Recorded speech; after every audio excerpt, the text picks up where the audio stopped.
Very awesome. Welcome, guys, to my Love Island USA Season 8, Episode 6 and 7. Recap. I am back here. It's been a struggle, but finally catching up to this season, which again, I'm not hating. I find it very interesting. I keep trying to figure out what this season reminds me of, and in some ways, I feel like they're doing really good in keeping interest. In some ways, I'm like, oh, I don't know, y'all. I think y'all might be losing the plot. But with me here to discuss the plot is Danita. Welcome, Danita. Hello. And Miss T Joy. And now they're a lot further ahead on this show than I am right now. But just for this 6 and 7, which was Monday and Tuesday's episode, I think it was Monday, Tuesday. Yeah, we were here Sunday. What did you guys think of these first two episodes that we're going to discuss? Interesting, because this is 6 and 7 is when the bombshell comes in the bed and all that stuff. Yeah, the bed and the colors, and honestly, just all the freakiness and all of that. Yeah, out. Exactly. And to me, I was just like, okay, Ariana said it on this episode, they brought in big beds and big doors and big twists, and I'm like, okay, I don't know, you got do we feel like they continuously need to be making this thing bigger?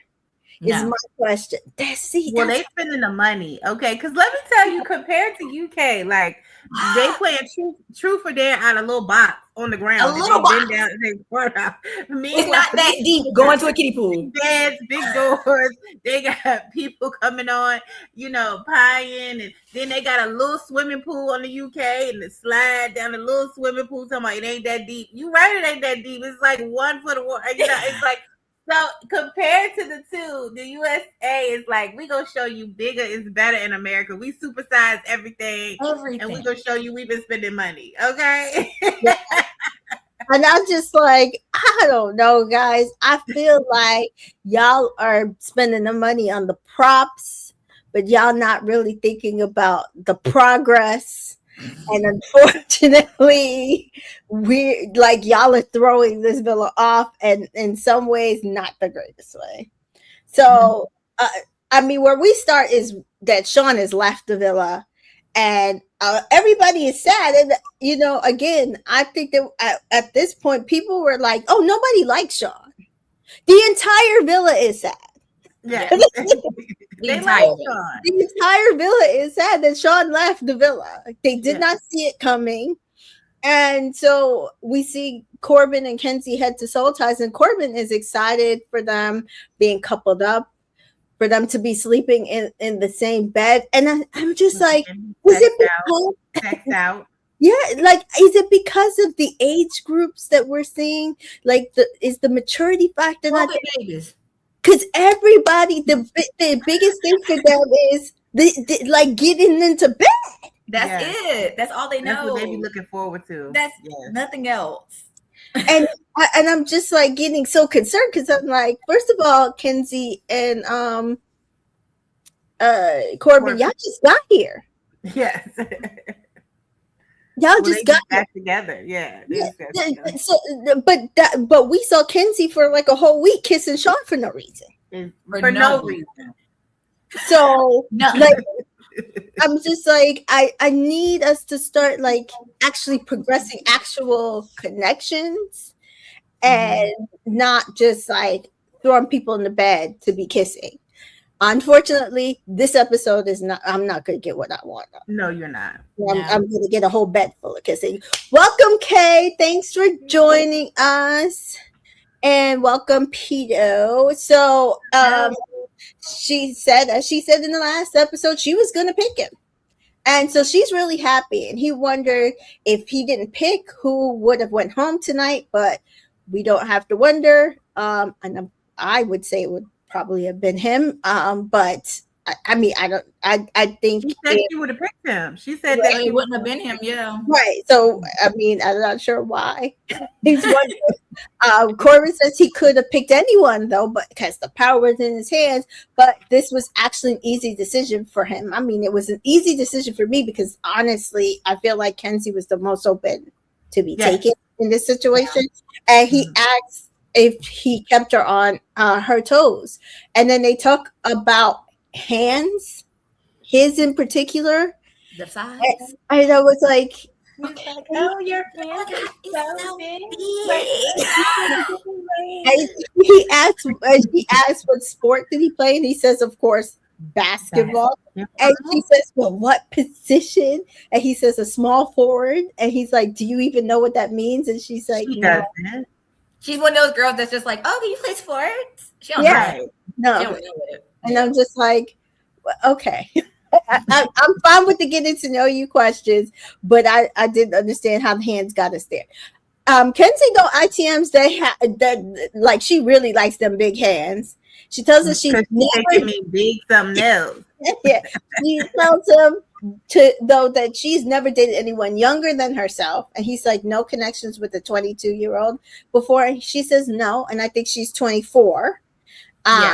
And he says, I'm the first, and that means you're a cougar. And she said, oh, God, stop. And again, I think we have gone through this in prior seasons. This does not make her a cougar. It don't. Right. It's 2 years. It's 2 years.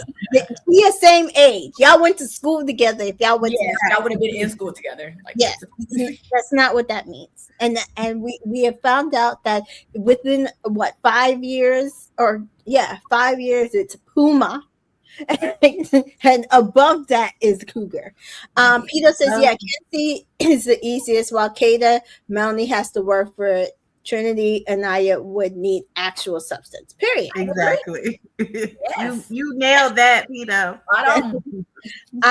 Trinity and Bryce chat by the swings, and she asks how he's feeling, and he says, oh, he's stoked, but he's sad as fuck. And Trinity agrees, and this is all because they were sad to see Sean go home. Nobody expected it. Bryce says he's glad though that she picked him, because again, Trinity had a choice between Bryce and Sean, and ultimately, unfortunately for Sean, she picked Bryce. And Sean ITM said he's satisfied that she picked him, and he's happy to be back in bed with her tonight. And again, chats how bad they feel for Sean. And he says he's relieved. And Trinity says it was sad, but she did find Sean attractive. But Bryce says, but he's not your boy, though. Trinity says, no, he does not make me laugh like you do. And Trinity ITMs that when she's with Bryce, he's so understanding, even when she was giving mixed signals because they were having miscommunication. And she says he's very chill about it, very calm. He never went and did any tit for tat stuff like we are kind of seeing from some other people in the villa. And she likes that he's a sweetheart that she likes talking to. What do you guys feel about Trinity and Bryce's connection? Friends. I don't buy it. I see. That's what I feel, and I'm seeing online the people think they're like, they think they're the next best thing to sliced bread, the next coming of Nicolandria. They're just trying to recreate a Nicolandria, and it's not going to work. It's not going to work. They're not the same. A friendship. Like they don't. What I can say about most of these couples, whether there's deepness, substance, or not, the man looks at the woman with lust. Yeah. Like, I want her. Even if it's just to sleep with her and let her go. I physically want her. And the women are kind of giving the same energy back to the guys that they're coupled up with. Like, yes, I'm sexually, not just physically attracted to you, but I'm sexually attracted to you. I don't get that from either Bryce or Trinity. I get they're physically attracted to each other, but I don't feel that like, they don't give that to me. Yeah. No, she has told him several times, be more affectionate with me. Can you be more affectionate with me? He's like, yeah, I can work on that. I can do that. See, this is what we need, clear communication. And again, he's still not more affectionate with her. So you tell me, if you want her so bad, why would it be hard for you to be affectionate with her? And Most of these men, you ain't got to tell them more than person. once to be more affectionate. They own you like white on rice. Yeah. You're not doing it. I'm confused. So, It's confusing to me too. Kayla's here. Welcome, Kayla. Peter says that Trinity needs to leave him. He doesn't like her. He's trying to find any reason not to be with her. Exactly. Yeah. And he agrees that the comfortability and smiling should be the foundation of a relationship. And I have told you guys this. I always get snowed when someone can make me laugh. Yeah. Because you think that you like that is the basis of your relationship. That means that you guys have like this super like attractive relationship connection, and honestly it could mask the fact that y'all don't have any substance to your relationship. And I feel like even though you can be comfortable with your partner, friends with your partner, listen, my ex-husband was my best friend in high school, and I would say he was my best friend for a while.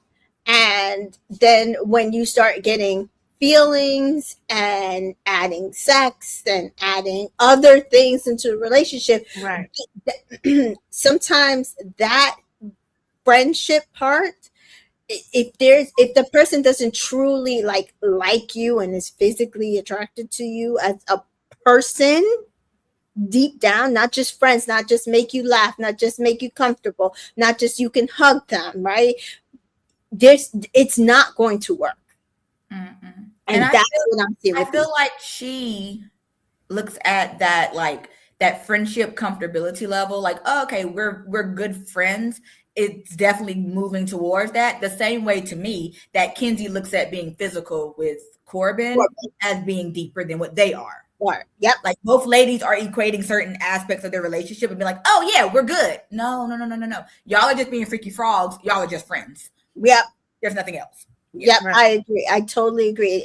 When I look at them, both of their conversations, I'm like, I see no substance for an actual relationship. Nothing. And Prashay is here. Hey, Prashay, happy Sunday. Kay says, I'm so confused about their dynamic and it feels forced, like they're trying to recreate Nicolandria, and I'll sit back and observe to see if something changes. Well, who do you think is trying to recreate Nicolandria? The show? I agree. The couple? Or the fans? The audience? Like, who do you feel like is doing that? Because I don't think Trinity is. I don't think Trinity is either. I think she genuinely thinks that Bryce is her person. And honestly, like I said, when I was, 18 to 21, 22, that's how I felt about my person. Yeah. And then, like, I know you haven't seen After Sun, but Beatrice made it seem like he's it for her, for Trinity. That worries me. Oh, that's concerning. Very.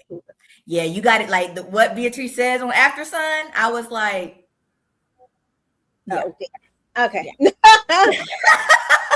Oh no. I don't know what we're missing. Maybe we're missing stuff. I don't feel it. If we're missing it, I see that she likes him. I've just said I see that she likes him. So then if we're missing it, we're missing it on his side.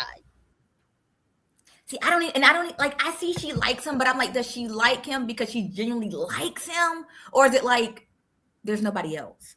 So, I also feel that way. I don't know. I also feel that way. Kay says the audience, because Trinity, I feel really like we're all seeing it. There's something there. I don't know. Yeah.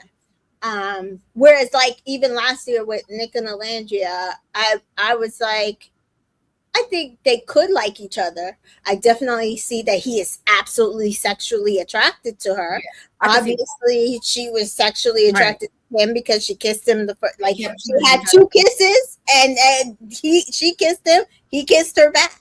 Again, those were choices that were made. So I am not seeing that with Bryson Trent. I don't either. And I think his ex came out and said like, if he, like, before the show first started, she was like, yeah, Trinity would be his like physical, not necessarily physical in the sense of like skin complexion, anything like that, but like model-esque. She's skinny, Yeah. long, like how she like she's her and Kata, pretty Yeah. much like similar body structures. Right. So Which is like, what we said about Nick, because like we looked at both of his ex-girlfriends and we're like, while the only difference between them and Alandria was her skin, because literally she's model-esque. Yeah. Right. And I think that's what Bryce likes too, which might be why we don't really see him talking to Jen. Because while Jen is model-esque, her body is a different body type. Fuller. Yeah, her body's fuller. Yeah. And, he knows her. Like if he was going to do something, yeah, he would have already tried.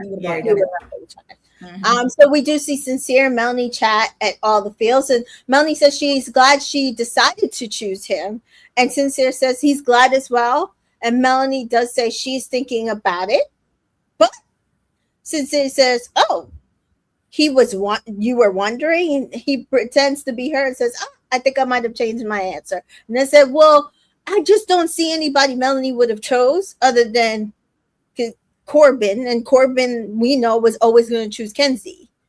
Right. Yeah. So she does say, "I like how I feel about you. I think I love talking to you," and she gets excited to sleep with him. She says that, "Oh my God, it's nighttime. We get to be together. We're going to spend so much time together." Now, I like how she's saying about, them getting to bed together, which is what it should be about, because you're actually, again, I think I was saying to Danita, after season 5, they kind of took the teeth out of what the hideaway is, right? So the hideaway used to be where people got to have their alone time, because you're in this bedroom with all these people. You can chat, but people can hear your chats. You can kiss, but people can hear all of that stuff, right? And it wasn't always as much about just having sex. Some people had sex, some people didn't. It was about spending time alone. Yeah. Mm-hmm. Yeah. Now in season 5, the hideaway was as much of a character as Soul Ties, which was created in season 5, was a character, right? Because Soul Ties was crazy. So it's like those were your two private areas to have conversation, to be with your person, to really have close connection during the day or night. Right. Now they have not utilized the hideaway in the ways that I feel also helps build connections from people that need their connections to be built. I don't know why since season 6 they stopped utilizing the hideaway in the beginning of the season, and they started only using it like after, I would say, Casa, because that's what we've seen. Yeah. At least the last 2 seasons. They might open it up early if they feel like a couple is needed. Because if I'm being honest, with 6 and 7 pre-Casa, I don't think there was a couple that I felt would have been ready for the hideaway. I mean, the only couple in season 6 that would have been ready would have been Kayla and Aaron, and they didn't need it because they were already doing it in the bed and in the shower. No, they didn't need that. Like, there's no need to open that room up if y'all are already doing that. And then I didn't really feel like anybody at the beginning of 7. I didn't feel like anybody needed it ever. Exactly, same. Whereas on season 5, you had Leo and Cassie, you had KK and Keenan. So they probably was like, okay, y'all been locked in for a bit. Let's just throw it in and see what happens. And then we see what happens with Casa and how the hideaway opening it early affected Casa. So maybe since we do have so many couples kind of locked in right now, we might get it open before. Maybe. Because like even Hannah and Marco season 5 didn't get to go into the hideaway, so much so that they ended up having sex in the bedroom during the day. When that was on the cast. Yeah. So it's like and that was when it was like actually a character in the show. So I don't know what the script is for these last 3 seasons, of why the hideaway has been removed as this private time for the couples, but I feel like also with this current season, they're also making nighttime to be just the thing where people are making out. So again, like I said, is it the age group?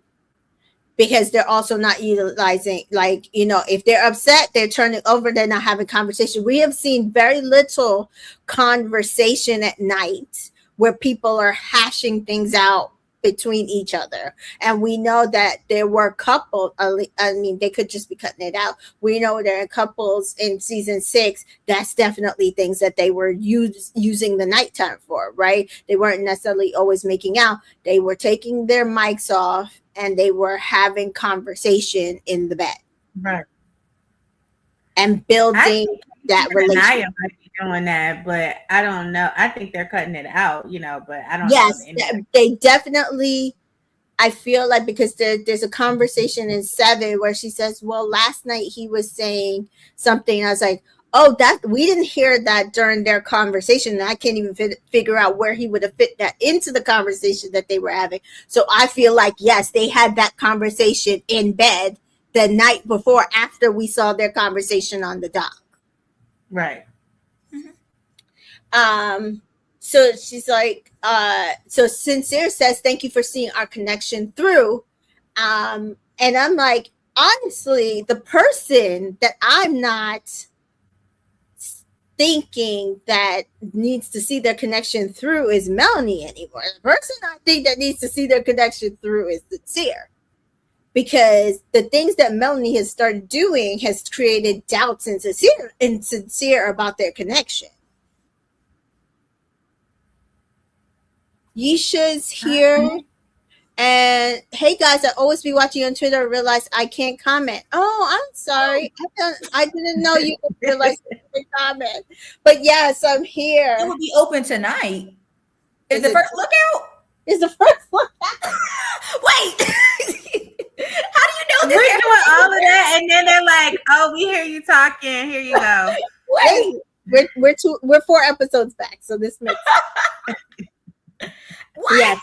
So the first look usually comes out at 3:00. Yeah. So okay. Then I said they might feel like it is used this year because they do have couples that are pretty much like, I don't want to talk to nobody else. We haven't seen this in a while. Yeah. Right. So we definitely did not see that in 7. No, absolutely not. And possibilities with 6. Yeah, and I figure if they would have added that for Kayla and Aaron, it would have been no. I'm glad. Oh yes, I'm definitely glad to not have ever seen Kayla and Aaron in the hideaway. Yeah. So and so I appreciate you so much. And Sincere RTMC's beaming. It's definitely the start. And this has been the couple that has been together since day 1. But again, he feels like she is not solid in their connection because she keeps doing things in his head that makes the connection unsteady. And he says, me and Mel have had our ups and downs.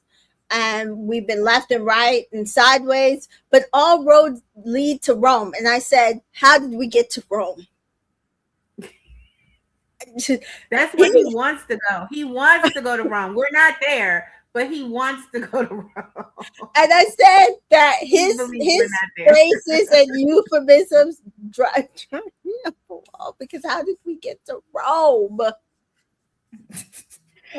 He tells Melody, I'm gonna hold you extra tight tonight, and Melody says, I know, and they kiss. Up in the speakeasy, Anaya and Casey have their convo about the recoupling. Anaya asks, were you nervous? Did you think I wouldn't pick you? And Casey says, I was nervous as fuck. And Anaya says, you were? And Casey says, yeah. She's like, oh. He's like, he's like, well, you never know if you're gonna fuck me over, and you can never be too confident. And I'm like, Casey, I swear to God. But ever since that plant in the door, my man is like, you can't be too cocky. And Anaya says, well, what if someone walks in that's your type? And I was like, damn, the foreshadowing. And Casey says they would have to do crazy shit to like get above what we have. And Anaya Yeah. says, seriously? And you're like, she says, you're like that super confident. And Casey says, yeah, I'm confident in the connection. Like, I feel like now shit's getting really deep. And then I says, yeah, I feel good. And Casey says, yeah, every time I feel like feelings are like creeping in now, like we're getting a deeper level. And I says, seriously? And Casey says, yes. And I feel like, honestly, Casey and I are probably going the correct pace for me. Agree. Yeah. That's a real foundation. Right, like that's a real fun. They're not going too fast. Yeah, like they're not going too fast or too slow. Like I feel like Mel and Sincere are going too fast, and Trinity and Bryce are going too slow. Like, and they're right in the middle. Yeah. And you can see it. You can see that their connection is getting deeper because they are starting to kiss more. They are like, they didn't start off very physical. They're starting to be more physical. They're having more serious conversations. And so Anaya says, she says, all Casey, and Casey says it feels good. And he says, all Casey again, and he hugs her. And she starts laughing, and she said, "What?" He says, "What's funny?" And she says, "You're just so cute." And I said, that's how you know. Yeah, that's why you know, like she's over the moon because she's like everything he does is cute until it's not. So Zach and Kata chat, and they kiss, and Zach asks Kata, "Are you happy?" And Kata says, "I'm so happy, my little nerd." And Zach says he would have been really sad if Corbin had taken her away. And Kata ITM, Zach is always going to be my first choice. And it makes me feel safe and confident. And she's happy to be in bed with him. Now, what do you guys feel about Kata and Zach's relationship? I feel like they are the couple I am least invested in. And that is not because I don't think they have a connection. Same. There, I know a lot of people are like, "Oh my gosh, Anaya and KC are so boring." It's Kata and Zach. Yes. Kata and Zach are the locked in boring couple. Yes. Yes. Yeah. They just they're in other people's stuff, but together, they're boring. I understand the connection. I see that they like each other. Not doubting it. I think they're both sad. Yes. Yeah. And it's not like I don't think they like it's crazy because it's not like I don't think that they're attracted to each other like Bryce and Trinity are, but they just don't do it for me. They're there. Like they're just that couple that's like, yeah, we're good. And nothing else. So then we see Bea and Gabe chat, and Gabe says that you're so sweet when you're talking about me, because of course everybody had to give a little speech about their couple, and she said, yeah, it's hard for me to do stuff like that. And Gabe says, why? And Bea says, because it's like just uncomfortable, and my chest was kind of tight. And she does bring up that Casey, it's like coming over to Anaya, giving her a really big hug and kiss, like a million times. And she's like, so even with the fact that I was able to like give you something, I feel like I'm not getting a reaction out of you. Because she says he was so excited just to be sitting there with her. And then Bryce, damn near ran over to Trinity. And I'm like, well, we can't use Bryce because literally he was just honestly happy he wasn't going home. But now I understand why she's comparing. Yeah, she's comparing though. Like, and it's hard not to do with her and Trinity were. I now understand why she used that as an example. Right. So Bea continues. She doesn't want to compare, but she just didn't know where like his head is at, what's going on in there. And didn't you feel like you could express yourself the way you wanted to? And he says, well, when I speak my main language, everything that I'm saying, I feel that I'm saying more in my heart, not that I'm just saying it from my heart. I'm not saying it from my heart now. I'm being honest with you. I just feel like with, so basically he's saying it's easier for him to speak in Portuguese. Mhm. Right. Like he's exactly feeling. All the words are there. Yeah. And then for him, it's easier for him to translate it to Spanish for Bea to understand because it's closer to his native language. Right. But I don't know if that he feels like he can't primarily speak in one or the other language towards her because of the show, or he's trying to just stick as much to English as possible. Because again, he was also the person who said he started working at the grocery store and he wouldn't let them speak Spanish to him. He wanted to speak To learn English. English. That's what I don't know. I'm still like on Gabriel, but hearing certain things and seeing certain things and understanding his culture and all of that stuff, we might have little Freaky Frog pegged wrong. Yeah. Possibly. I think Sometimes I'm like, so like, is he really just like a lover boy that's like misunderstood? no. Or is he like snowing us and he's a player? I can't figure it out because I do get this. Like what he's saying makes so much sense why we're not hearing their conversations. And then if their conversations are really heavy, we're not Especially if they're in Spanish, because the show might not like it takes a lot of work to translate. And then because you want it to be accurate, right? Yeah. Right. We've seen where sign language people are there translating, and we found out the whole time they were wrong the entire time. Right. Yeah. So they might have said, like, try to talk in English as much as possible. Right. But if a lot of their conversation, especially if we are cutting out bedroom talks, right, I can see them both being in the bed talking in Spanish all night. Exactly. Right. Nobody about to translate that. So I totally get all of that, because then that's why we weren't seeing a lot of their connections on the show.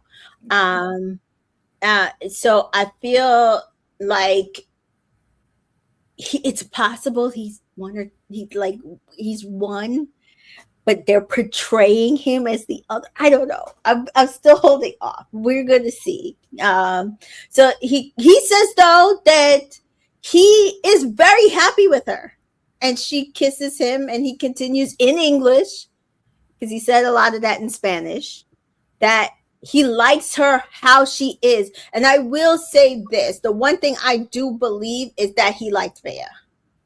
Oh yeah. He might have liked other people too, but he liked her. See, I never questioned whether he liked her. I questioned whether or not he wanted to be in the couple and be committed to her and focus only on her. Right. I never questioned that he liked her. He liked a lot of people though. That's my that's the thing. He liked a lot of people. I think she was questioning whether he liked her at this moment and wanted to make sure that he expressed it to her. Because I do feel like she does feel like sometimes, because of the personality that she has, that men don't appreciate it. And there are men who don't appreciate her type of personality, right? The type of girl who'll call you bro, but they are in love with you down. Yeah. Right? Like they'll might say bro, but you're their husband, right? They're in love with you. That's just how they talk. That's how they talk. But it seems to us that he's really happy and excited. He feels like everything worked out, and he really liked her the way that she is with him. Someone that can really understand him, and he accidentally kicks her leg and says, "I'm sorry." She says, "I can't feel it." And they fall out laughing. And that's the thing, because it's like the fact that he's so comfortable with her doing that says to me that he likes her as a person, because it didn't make him feel like uncomfortable that she says that and starts laughing, right? It's even in her bio on TikTok. It's like face card 10 out of 10, arms 2 out of 2, legs 1 out of 2. Uh, I so love that she always jokes about it. I think yeah, that's so funny. Like, you know what I mean? I'm yeah, Oh, standing 10 toes down. I ain't I even done got got 10 10 toes. You know, toes. like, I love it. like so it's like the fact that he sees her, I Mhm. appreciate. Yeah. Yeah. And I understand. I feel like for him, we see why he didn't like Kenzie, because she did not see him. She couldn't, because it's hard for him to consistently probably speak English And he mentioned in that like it was it's a cultural thing. He kind cultural of divide, like right? culturally, I don't think Kenzie would be my speed. Right. And so we will see, like, moving forward, how that works for him if he stays in this game, because if with the switching up that they continuously do with this show, how will that work for him? Mhm. um If they bring in another like Bea type. yeah. Yeah. So I'm just wrapping up their day, some in the kitchen, some getting ready for bed, and Kenzie says she's excited to have a guy with muscles, tall, with big hands. Yeah. Um, and Mel is excited to be with Sincere. Casey dances, and Bea notes how excited he was. And that was the first time she's seen that. Mhm. And so the next morning, the Islanders wake up. Corbin is in the kitchen. And I asked how was Kenzie's first night in the dressing room. And she says it was good. It made her horny. And I'm just like, oh my God, I No, can't. That's all she care about, that's huh? all they They care so about. all of them so freaky. But Corbin is there making her heart-shaped pancakes. And they asked Sanaya how was her night, and she says it was great. She's always excited to get into bed with KC, even when he takes up half the bed. Because he do. He's a big guy. And so Gabe and Bea chat what she expects from a guy, and she says a gentleman. And he asks, "Well, what is he missing?" And I like that he asks this question, because again, Mhm. this is how you get to those deeper, actual Yeah. connections in this villa. And Mhm. she says they need to have deeper conversations. Yeah. And Right. again, I think because he can't speak his two primary languages, that is why they aren't having deeper conversations. Because when they are allowed to have conversation, I don't know if he's actually able to speak primarily in one of those two languages for her. Yeah. But see, at night he could be doing that. They could be having deeper conversations at night when they take their mic off, and he Yeah. could be speaking to her in that language. But he too busy being freaked out and trying to And do not, other stuff when he could be having those, Those you know, conversations. deep And that conversations. is what I'm saying. They are not utilizing their bedtimes in Right. the proper manner for me. Right. Because that is where you're supposed to be having those conversations, those one-on-one types of conversations that you don't want the producers to necessarily hear. We know that from Love Island UK, and we know that from previous seasons. That's where people were having Right. those conversations. So if you want to just speak in Spanish, you just speak in Spanish. You're not just making out in the bed. Right. But they do talk about relationships, and he's asked how many she's been in, and she said 2 serious relationship, and apparently she's with a guy who was 20 years older than her. That was And, interesting that we found that out. he shocked, he laughed. I honestly, not too shocking for me, only because of her profession. Honestly, she's a, like, as a Paralympian, even on the track, even when you're not a Paralympian, just a track athlete, you're around a lot of different type of people. And I know so. coaches, the Yes, staff. yes. So I know a lot of 22-year-olds that, if you look, they dating 40-year-olds. And I know a lot of people who are in relationships with people much older than them. Some, the relationship either fizzled out, still with them, or it was very volatile because those people were not good Preying people. on them. You Yeah, know, yeah. she was saying she was 17 when I started. So if that was Yeah. a coach, that was inappropriate. Yeah, Very. but it happens very frequently. Very often. Yeah, especially with people like that, child actor. Yeah. Yep. And so he's shocked and they laugh. And he says his oldest for him was 18 years old. Well, you sleeping with the 52-year-old. We already know. We're not shocked. We're not shocked. And Bea says that she doesn't want to get screwed over and get too deep though. And I feel bad for her because I feel like he's not giving her enough reassurance for her to fall deeper. So, we'll in the subsequent conversation when people are asking about the connections, it might just be like she's just like distant, but it's just that she has to keep him at arm's length because she does not want to be played. Right. And Anaya chats with Sincere on how to make Mel feel comfortable, and Anaya feels like he's doing a good job, and I feel like to this point he was doing a good job. Yeah. He just needs to continue, she says.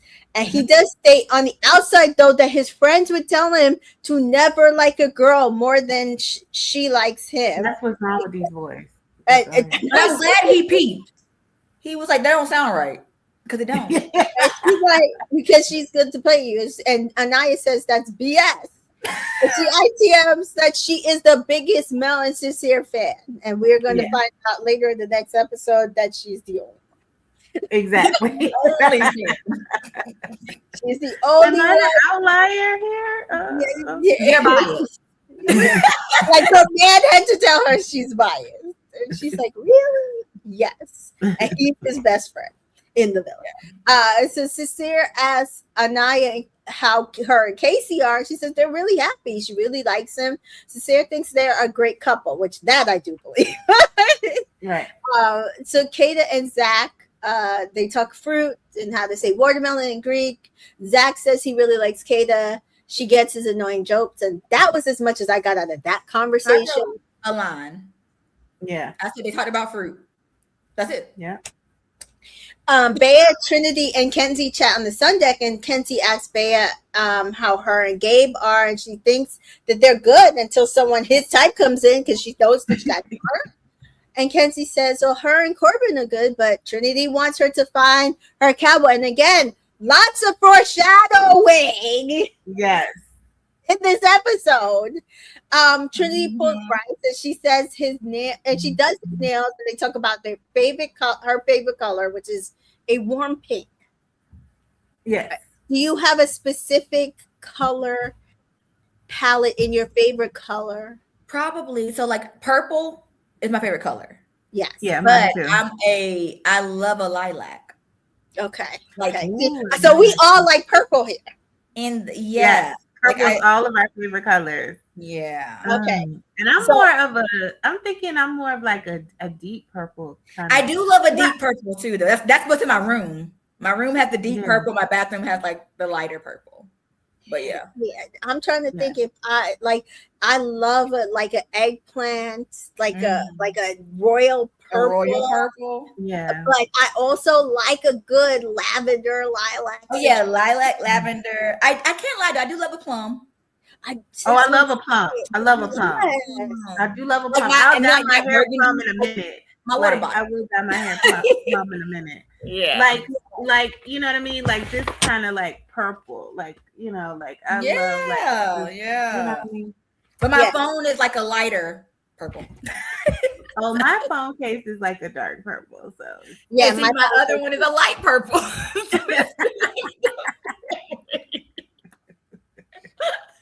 So I think that's very funny because I was sitting there listening. I'm like, I don't know if I have like a specific purple color because I like them all. I really like them. It's hard to rank them. Yeah. And so TA is here. TA says, hey, Mika, Miss T Joy, my favorite lady, Danita is an awesome addition to the podcast. I love you. Thank you, TA. Welcome back. And Fallon is here. Fallon says that she said warm pink, but then she said pastels, and I thought pastels were cool, but I don't know color theory. No, you are right. So you do know color theory. Trinity does not know color. Because they're not in the same family. They're not in the She same. is 22. She got a lot going on. Yeah. So they talk about their most expensive date that they've been on, and he said New Year's, and we know New Year's is very expensive. I don't even bother. I've gone out, like, I can count on my hands once or twice on New Year's, and it is very expensive. And she said a vacation, which also for a 22-year-old makes actual sense. So Bryce, I thought he was the one that said he spent $4,000 on a date, but they went out of town. She was like, "That wasn't a date. That was a vacation." That's a vacation. I would say 4,000 for a New Year's date, like one day, is. No, he took her on vacation. It wasn't. That's what she was saying. It wasn't a date. Bryce was a vacation. You took her on vacation. Oh, okay. Yeah. Yeah. She was like, "That's a lot for a first date," and he said, "Well, it was more like a trip. Like it was, yeah." And no, that's a vacation. $4,000. Yeah. Bryce at ITMC loves their connection. They take care of each other and appreciate each other in the villa. And I'm just like, y'all are sitting in this connection. Yeah. High Bolt. No, we're talking about episode 6 and 7. So we're not discussing anything post this. I have to catch up. I've seen bits and pieces, so no, I have not watched First Look yet. We just got here. Casey and Anaya tried to say less, and Anaya said, "Well, what's your type?" Because this is what she's been trying to figure out from Casey. What is his type? And he says, "I've dated around, but only had one real girlfriend." And he's like, everybody else that I talked to have been like very different, but they all were very independent. So he seems to be driven by a personality, the attributes. Like he was like, they all look different, but they all are boom, boom, boom, boom, boom. Right. So they're all independent, self-driven, funny, outgoing, a little weird. So like we know that's probably why he liked the fact that she, dressed up as the Terminator for right. And I think he likes somebody that can push him and motivate him. And I think he sees that in her. Like he's already talking about like, yeah, Anaya be telling me, like I can take the first step. I can move. I can pursue my, you know what I mean? He likes that. And I think he's attracted to the mind and the mental and, he has lived a little. That's like, good. Yeah. I like that. So I feel like people want him to say a physical personality. So like physical attributes, hair color, eye color, skin color, body shape. And I don't think, from what I'm getting from him, I don't think that's what he's drawn to. Me neither. I think that's just the thing with these unless I'm kind of concerned that maybe a guy that I'm talking to maybe usually dates white women and not black women, I usually don't care about nothing about no type. I think this is just a young person thing, or just like because why do we gotta focus on type? You know what I mean? Black people are so melanated. It's just so many shades, and you know what I mean. You might like a guy with a low cut Caesar with the deep waves. You might like some dreads next. I mean, you know what I'm saying? I'm always like, what is this type thing? But I think more or less maybe it's a young person thing. The only time that I'm concerned about a type is I'm trying to see.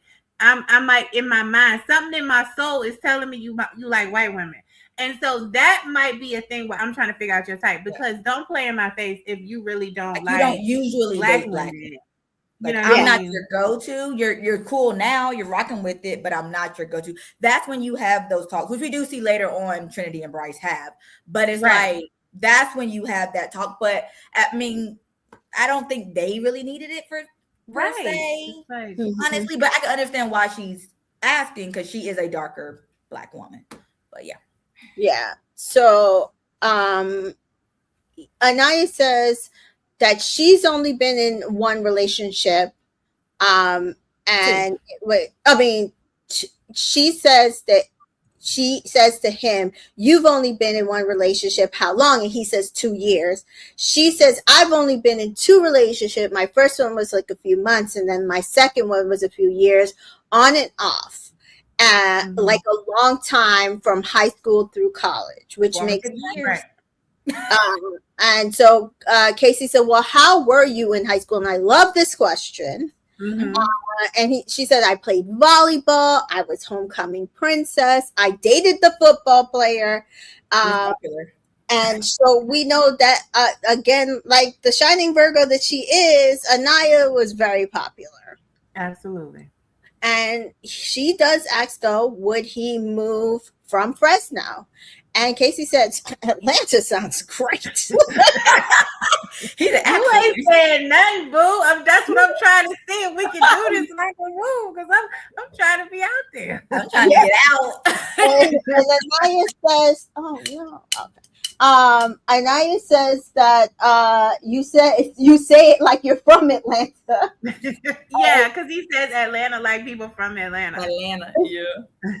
And he says, "Yeah, but I feel like I never took a leap of faith. I've never left my hometown to go to college, or like I've never done anything crazy. I've never like spread my wings yet. I know once I spread my wings, like I'm never looking back."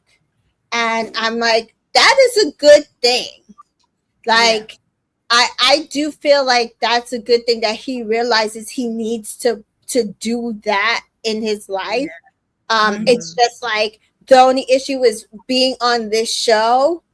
Can you do that with whatever partner that you find from this show? Because we do see that being one of the bigger issues with continuing in your relationship from the show, because it's like either you're long, especially in the US, you're in a long distance relationship, and can you grow through that, or you guys move to the same place, and can you acclimate together in whatever career or lifestyle that you guys create, right?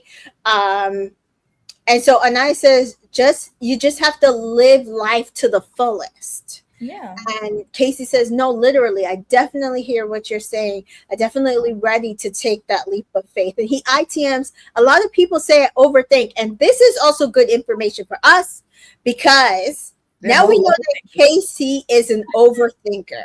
Both of them. And so is Anaya. And I said, and just so she was born in the Virgo sign, she is an overthinker. So and now we got two overthinkers. So now we had two overthinkers. Knowing that is good information for us for what we are going to watch them do. Yeah. Absolutely. And Yesha says, "I think we focus on if it's a pattern. Like if all women he dates look one way, then it may be hard to believe that you will like somebody who looks different." Fair. Yeah. But if somebody says that they don't talk to anyone that's like one type, then it's like very difficult, and you have engaged that they have, because honestly, we've seen people in this villa who talk to different types and actually look like they're attracted to different types. And what can you do in that case but like go on, well, does this person, like I felt like even with Taylor last season, I was like, when he first talked to like Coco and what's her name, Clark, who he ended up with, I was like, at first I was like, I don't think he's gonna like Coco, so I'm not worried about Coco, right? And then when he talked to Clark, I was like, if he likes Clark, then he definitely can't like Alandra, because they are very, very different, right? And then the more he kept like being like he was into Clark, I was like, oh, okay, so then no, like I don't think he was that as into Alandria as he portrayed, because they, to me, they are very different people. I think he liked Alandria, kind of like what I'm seeing from Bryce, honestly.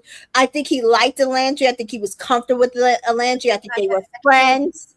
Yeah. But the fact that you keep having to pull to get like physical Thank you. attraction out of He someone. initiates a lot of their physicality. Right. That says to me the person is not necessarily as attracted to you as maybe they should be. And honestly, if we think about it, the same could be said with Alandria for Taylor, because she also wasn't physically going there with him either. Right? Yeah. It was both of them. And then we see who she does get to be more physically attracted to. You know, even if you look online or look at, Taylor's not necessarily her physical type, right? So it's like stuff like that. If you can't get a physical type, because honestly, Taylor, he said Bella was attractive, he said Alandria was attractive, he said that Andrina was attractive. If you're not getting, and according to the outside world, he was waiting for a white woman and he ends up with Clark. If you can't get from physical attraction when these people are having these conversations, you have to go by personality. And if they're like, oh my God, like I love this person's personality, then you can kind of gauge, okay, well, they probably are not going to really stay with this person for that long, because that person is nowhere near that person. Right. Yeah. And I think that's why Alandria and Nick were eventually able to work, because it's like she was already attracted to Nick, but once she got to know Nick, it was like, okay, you're not my typical, because he's not her typical type, right? Like she normally doesn't date a Nick type, but personality wise, they meshed. Yes, because also they became friends in the way that other people are thinking Bryce and Trinity is doing. So like, could they get there? Maybe, but I still need to see more, especially from Bryce. I feel like Trinity's at least giving me the words I need to hear. Yeah, I don't get enough from Bryce. Doesn't mean he's not into. I don't get enough of it. Yes. Yeah. Bella is here. Hello, Miss Lady. So that is definitely what Isha is saying, makes a lot of sense. But unfortunately, in this show, they do try to get, especially US, they do try to get people who will either say they have no type or really don't have any types when they come into the show. So you can't really always gauge what a type is, because a lot of times their type, like Gabe, honestly, Gabe, his type is everybody. They were like, but you like blonde. He was like, I mean, yeah, but I don't have a type. Like, Gabe likes women. Yes, Gabe likes women. Even though there's people who think he likes men. So there's right. Gabe likes being freaky. Just let Gabe be Gabe. Gabe like people. Gabe like people. Yes. So and then he says another thing I was like, oh, noted, was like he has been in the position to take a big risk, and he played it a safe way. And so I was like, okay, all this makes a lot of sense on how we might see Casey move, right? Like, he's an overthinker because, you know, he's not going to want to lose what he has. So he might go the safe route, but also I think he does realize if he has something worth holding on to, that he's never going to jeopardize that. And people, I think he is doing that for Anaya, but this is a Casey. Yeah. This is Casey. Every choice he's been making has been a Casey choice. Correct. And I've always said, well, I mean, he's an Aries. It's very hard to make an Aries do what you want them to do. They literally just move out. I.e. sincere. Correct. Correct. Yeah. They're going to do they don't like you try to be telling them what to do. They don't. And he says that Anaya definitely opened his eyes to that. She's done everything. She's been to college. She's traveled to different countries. And again, we're talking to a 23-year-old Black man who maybe, you know, hasn't been well traveled. I said this about Trinity, either the episode prior to this or the episode prior to that I can't wait for Trinity to get to come into her own and be able to travel and open up her world more, that maybe she would, if she's not as into Bryce as maybe she should be, or she doesn't understand that it's not really the right move, that opening the world to her will help her get there. That, you know, for him, he also values the fact that having Anaya is going to open up that world for him. And no, this is not about her father being a basketball player, but the fact that she has had that type of lifestyle that has given her experience. Yeah. He's done a bit. I think he said that Fiji is his first time leaving. Yeah, it is. Like, yeah, he got his passport for Fiji. Yeah. And we saw that with Cordell. Cordell, the first time he left the country, and his brother was you know, he's back on the Giants now. He's a football player, but he lived a more sheltered existence With his mom, where he grew up with his mom. So TA says, I love Trinity. She's mature for her age. I agree. I love Trinity. And I do feel like I see her maturity. Yusha says, right, because they basically want us to be open to dating everyone. Exactly, which is what I love about the US, and I will continue to say that. They want you to be open to whatever comes in. You can have some specific traits, but usually they want you to be able to talk to anybody and give anybody a chance, I feel. Yeah. And so he feels like he's just starting out. I feel like my life is just starting. But I like to hear that from her because it's very encouraging. Like, maybe it's time for him to branch out. And so they kiss, and he says, you look great, which she did. And she says, you're so funny. And Casey says, no, you look good, though. And he's like, but I know I'd be getting carried away and shit. And she's like, no, honestly, it makes me feel so much better. And Casey says, I know I'd be doing a lot. And Anaya says, no, you're perfect. And I said, yes, for now, because he's going to do a lot later, and you're going to be upset. But hearing that scene, that also made me be like, okay, obviously we're missing conversations. So they definitely have talked about the physicality stuff. Like they have talked about, right. But the fact that we are episode 6, and we are getting from him, hey, I like you so much so that I would move to Atlanta. That's big. That's a big statement, buddy. So Corbin and Kenzie chat, and Kenzie says, your eyes are like lions. And Corbin says, I want to try blindfolded. And I was like, they kept this in here on purpose because this man, like, did they tell him this? He's a production plant. He's the reason he's at home. Sean, he's oh my God, now he's coming up with the games. The man is production plant. He's ChatGPT for I was like, how did this he's a robot. That's a production. I was like, how did this conversation stay in it? He got the iOS update. That's why he was emotional. Like, look, we are dealing with AI in the flesh. Like, this stayed in there, but Melanie's I dreamed of some green girl taking my man did not come until the aftermath. No, see, like, you can't be doing that. Corbin says some more freaky stuff. So he says that he wants to try blindfolding and finding his partner on the bed. And then he says more freaky stuff. And then ITMC feels like with Kenzie, he can be open. And I said, yes, open with your freaky stuff. Yeah. And Kenzie seems to be down with whatever freaky time he's on. That's all I got out of that conversation. Sincere and KC chat. TA says Corbin's combos are so cringe. And he is fighting that Jamaican accent so hard. Sir, just let it out. Yeah. Stop fighting it. It's just let it out. It's Sincere and Casey chat, and Sincere as how Casey and Anaya are, and how they talked about outside. Have they talked about outside the villa? And Casey says, yeah, that Anaya asked if he would be down to come into Georgia and see how he would like it. And Sincere says, yeah, and he says, yeah, we're going to see how it goes. And Sincere says, and again, that would fall into you taking big risks. And Casey says, yeah, big risk. So this must be something he says he real, even to his boys, that he really needs to do. He needs to take more big risks. And he's like, maybe not with his relationship, because he likes his relationship, but maybe with everything outside in life. Yeah.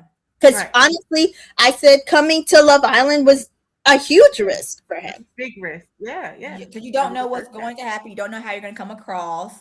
Like you just, he literally knows nothing about how we feel. Right? Like he knows Jack Dilly squad. So that was already a risk. Getting with Anaya, risk.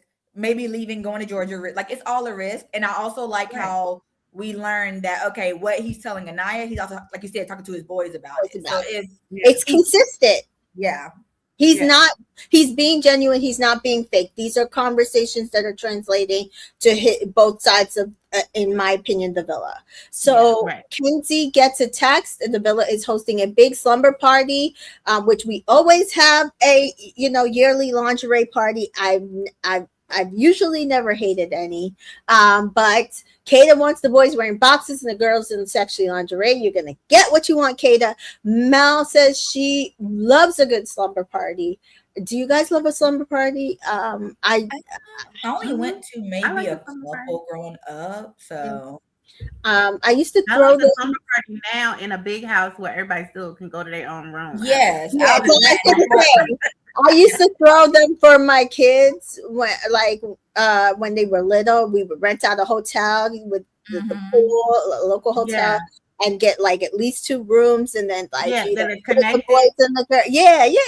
Like that I like. Had our own kitchen. Parents would come, help cook, make breakfast, go in and out. Everybody sleeps. They had a good time. They acted like they actually said, just not at my house. I used to have some parties at my house. My house was the fun house, and we would, always have slumber parties, and it used to be great. And we would sometimes we order pizza, sometimes we all each have our own make pizzas and take turns, and we had a pizza oven, and just stuff like that. And so it would be fun, and all that stuff. But I went to a few birthday ones, and then I low-key had one, I guess, after prom. It was me and 5 of my friends. So they all just came over to my house. I used to have them at my house, and these people would do whatever, and my parents would let them, and my sister would let them, and I had my bed broken. My parents refused to replace. Yeah, so no, not my house. So you're traumatized. Don't come over here. I will take y'all anywhere y'all want to go, just not my house. I get it. So they get ready, and everyone is in all white. Men in white boxers, girls in white lingerie. What did you guys think of the white on white? White lingerie party, as I said. And a huge white bed, and they dance and have a pillow fight. And then Ari walks in wearing a sparkly pink nightgown. Baby, nightgown. Down in that. Did she not? That thing was a banging. Yeah. I'm loving the dark hair. Me too. So she breaks the ice because she thinks they look nervous, and she says that Love Island is going big doors, big beds, and big twists. And I said, we know. We see. We see. And she says that they all have been enjoying cuddling up and getting comfortable with another. Yes, we also see that. They could scale it back a little bit. Because the show started it. The whole, how we did the beginning episode. Because even the next day, when the Islanders are giving each other breakfast, we don't never really see drop off plate kiss the first day. Yes. We don't see that. They've been kissing. No. They've been kissing since night 1. Since night 1. Casey be dropping that plate off now. He be like, night 1 is not enough. He wants some more sugar. They be wanting oh my gosh. Give me my eggs and go. But she does ask, will the girls be able to find their man without seeing them? Now, I had a problem with this challenge, and my biggest problem with the challenge is there should have been no kissing. Yeah. And she doesn't say it. Ari doesn't say it. They just do it. Yes, I know. It's called comprehension. I always tell people all the time, people can read all day long. You know how to read, but do you know how to comprehend? It's that's how they interpret it. She never said you needed to kiss. She never told them that. Yeah. She never told them. And they were blindfolded. So it's not like they were going off of what they saw the first one do. They were all blindfolded. But that's what they chose to do because they've been kissing since day one. Yeah. And I feel like you should have only been able, or you should have only been able to kiss like a certain amount, not every fucking person on that damn bed. You only kiss the one you handcuffed to. Right. Whoever you choose to handcuff, that's who you kiss. Everybody else, you have to feel. But there should have been feel, because she said no talking. It should have been neck down. Because then it would have made it harder for Trinity and Mel. Because I feel like with the hair, you knew that was Bryce. Bryce always wears his hair down. Sincere, if it's a challenge, it's up. If it's a recoupling, it's down. Like know it. So that would have made it a bit harder. Like, okay, let me feel the chest, the biceps, the triceps, but that, like, Right. So TA says all the kissing is the side. So it's the side. It's this year's hideaway.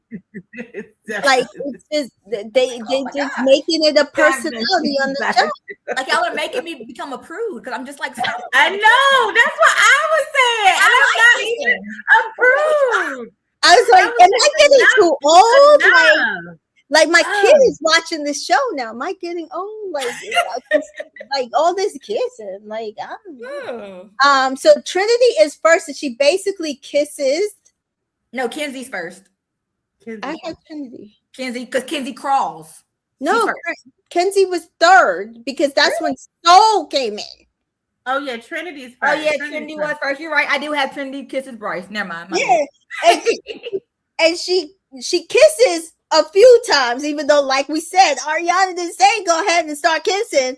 But I will give Trinity this. She did find her way to Bryce almost right away. And as soon as she found him and said, no, this is her man, she stopped. Yeah, right. Unlike some other people. Person who was the issue. Melanie kisses everybody, including Trinity. Yeah.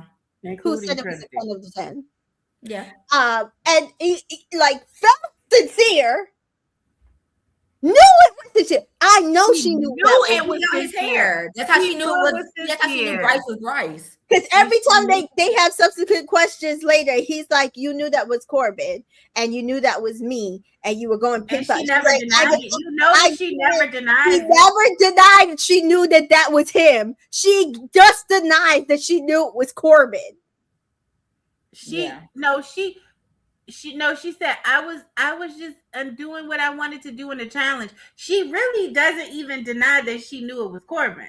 No, she denies multiple times that she. Yeah, because when she talked to KC, she's like, I didn't know it was Corbin. I didn't know it was Corbin. Not I didn't know it was. When Sincere confronted her, she never denied it again. She said she didn't know it was Corbin. He's like, she's like, I didn't know it was Corbin. And he's like, but you knew it was me. But she knew it was somebody. She knew it was not Sincere. He knew the person next to him was Sincere. Whoever this person was on the bed, she knew the person next to him was Sincere. Sincere, right? So either way, you knew better. So why are you doing it? Yeah. So she kisses Corbin, like goes in, and Sincere's like, okay, and then doubles back to Sincere next to him, and her color is green, and so we see green almost on everybody. Like, I don't know what she was thinking other than she wanted to have a good time. But honestly, when you're gonna do stuff like that, you just have to just stand in it. Stand on business and say, I want to stand in it. Like that's, I think, like, had she just sat there and be like, yes, I knew it was Corbin. I was trying to make you mad. Like, just own it. We know what you were trying to do, Melanie. It's okay. We get it because you were frustrated and you felt disrespected. Like, we understand. We get it. Just be honest about it. Just say it. Just say it. So then Kenzie is third, and she goes, and in comes Soul, 24 from California, who literally kisses all the boys. Her hands are red. She's touching them up. And she says to us, her standouts were KC, Sincere, and Corbin. Yeah. And Kenzie also, I feel like, was touching and kissing almost everybody. I don't know if it's because Corbin was at the end of the bed or whatever. but she didn't know that man from Adam, and finally found a way after Soul has done kissed everybody, every dang on the body. Right. Her color was blue, and again, blue was everywhere. And so Bea goes, and honestly, Bea found Gabe after like one or two She people. only kissed KC. Yeah. And KC was sitting beside Gabe. Right. And he sure was like at the end of the bed as well. Yeah. So Yeah. some of these people, I was just like, y'all, these girls are not helping y'all case, because as Fowler says here, Anaya proved that you did not need to kiss At all. Exactly. At all.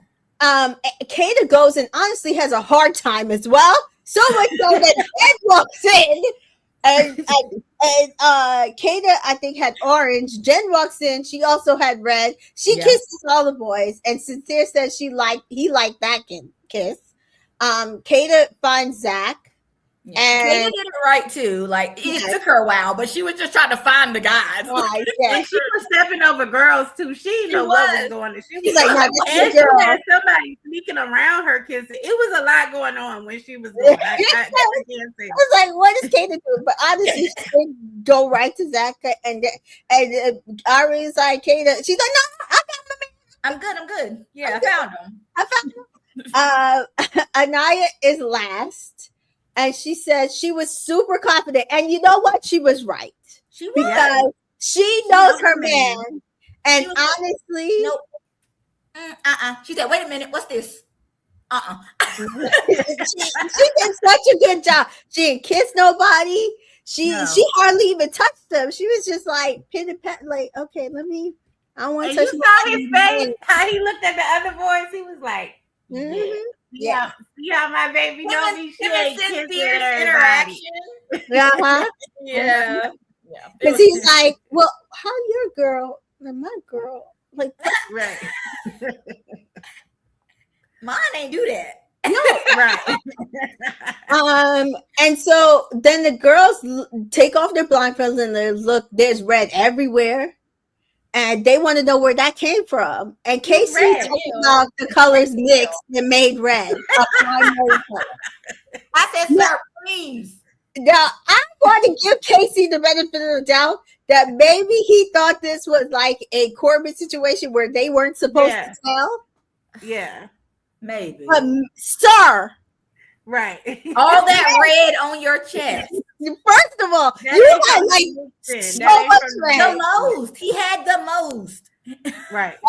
So the fact that you had so much red, you should have been like the mute challenge. It should have been Beyonce all day. Like, I don't know what say nothing. Nothing.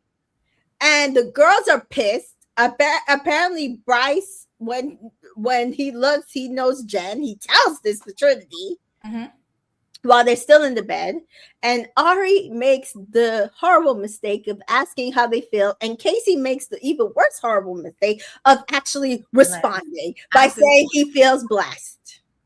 Ooh, she was like, blessed to be with my girl. No. The joke didn't land. It did. And I was like, this is where his age is coming to 23. This is where his age is coming to play. Oh my CA says Anaya did a great job finding him. Sure did. That is what she was asking for in credit. But did he do that? No.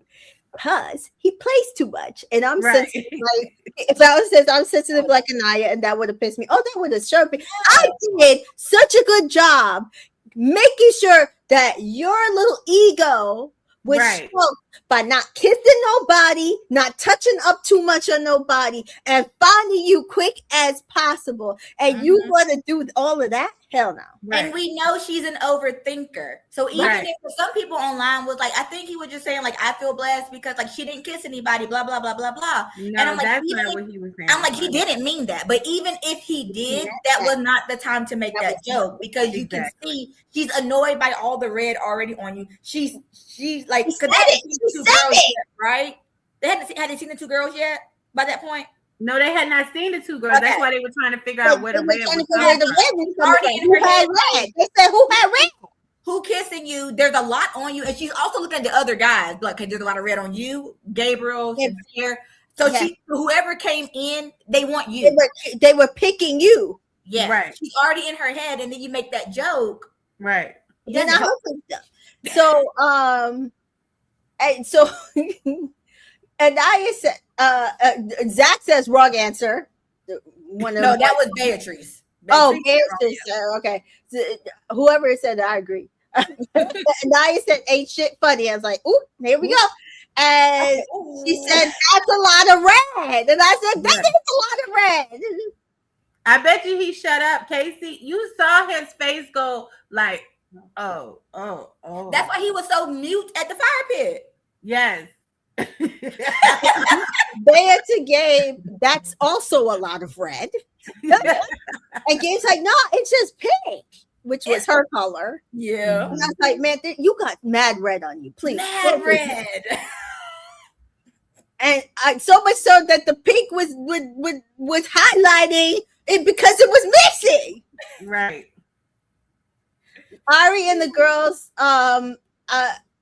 says to the girls, I know I forgot a lot, but this time I didn't forget about you. Please welcome. Wait. The girls. You haven't said the girls. And so haven't come in yet. Yeah. They haven't seen Jen and Soul yet. You haven't said they come out first, and then they come out then first. I must have skipped that, so I don't even know when they come in. Yeah, they come in like when they start saying the red. Ari says, you know. Okay, and I missed that. Yeah, please welcome them in, and then that's when Ari's just like, girls, I know I forget about you all, but I'm not forgetting you this time. Please welcome Caleb. So he's 21. Melanie is screaming like, and ain't even seen a toe. So Caleb is 21. Did she know that Caleb meant country? Because that's what she said. She said that she just knew it was for Kenzie. North Carolina. She swears she's psychic, but she can't figure Sincere out. And he's from North Carolina and Southern. So Kenzie's like, oh, I know my type, and that's my type. That's my type. We know, girl. Ari lets the girls know, get to know Caleb, and he kisses the girls in front of the boys. Now the boys are pissed. Right. You know, it's never fun when the rabbit got the gun. Yeah. Mary is here. Hey, Mary. Mary says Ari was like Kenzie, another bombshell for you. Yeah, period. Because that's who she brought. And now I'm sorry, it is not the Kenzie Island. Yeah, we're done. I'm done. Yeah, valid. I just gave up. Dave said, wait. He said, wait. I thought he about to kiss me. Ari says the parent. Caleb says the kisses were definitely great. More to come in the future. Ari says the paint may wash off, but I feel like this mess will take a while to clean up. Girl, you ain't said nothing but a word because period, we went through like 4 episodes about this damn bed situation. And she says to have fun though, getting to know Soul, Jen, and Caleb. And I said, Ari, this is why nobody likes it when you come by. Right. Never good. You always bringing some people or taking some people away. Oh my God. So Kenzie is so happy the Love Island God sent her in her type. And I am so happy the Love Island God sent her in her type so we can done this one storyline. Honestly, done. And we still have not deaded it. And she still haven't done it. 7. So episode 7, Sincere and Zach is upset. Why are they upset? Because the girls were upset, and then the girls got unupset and started screaming for a new bombshell. And then Katie tells him it's not like that. It's just that he's literally Kenzie's type, but Zach still feels like it was extreme. It was. And can I just say, I love the camera work when Trinity had to tell Melanie to turn around. Sit down.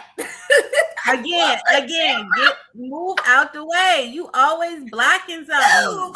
We can't see down here. God.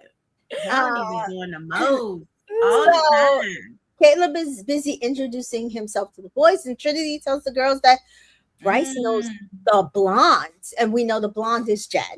Yep. Yeah. And the girls are shocked. And they ask Trinity how. And she says, I don't know. But I'm going to find out. So Kata, and then this is why later on when Bryce is like, oh, you see, she's so welcome. I was like, bitch, she wants to know how the fuck she know you. Right. Exactly. So she welcoming. No, she was trying to find out the tea. Period. So Kata tells Melanie about Zach and Sincere's reaction, and both say again they were excited about Caleb because he is Kenzie's type. I said, no, you guys were excited for a bombshell, which honestly, fair.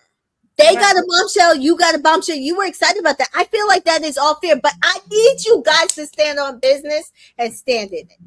Right. Yes. And even though he came in and he's like what she wants on paper, that doesn't mean that is his best connection in that dang villa. Right. Even though that's how I voted after this episode. Anyway, so where else was he supposed to go? But I'm just saying for him, she might not even be his favorite. Right. But so sorry because we had to vote this episode, and I was like, "Oh, well, Kenzie, yeah, there you go." I don't want to hear about types no more. We giving you your type. I don't hear about it. Exactly. If this don't work, Kenzie, it's on you. It's on you. Yes. Yeah.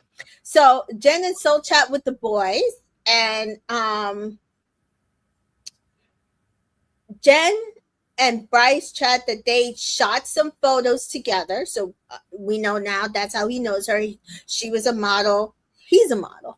Mm-hmm. Soul is a waitress and works at the front desk of the gym, which we also knew from online. One influencer that we know says she works at his gym. And so the boys are excited to have them, they say. And Caleb introduces himself. He was a mechanic, and then he dropped college to go into welding, and then he installs elevator. So very funny because Alandria also worked in the elevator industry. Right. He installed them. He was selling them. The girls are really excited for him to be there for Kenzie. And I was like, listen, guys, like, this is not fair to him. And it's not fair to y'all. Y'all just can't. It was just weird. And then, like, the way, like, everything he said, Kenzie's like, yeah. And I'm like, that would have gave me that. It was big. Oh, my God. It wasn't just me. I was watching. I was like, Kenzie, please. Kenzie, please. Like, I'm trying to give it to you.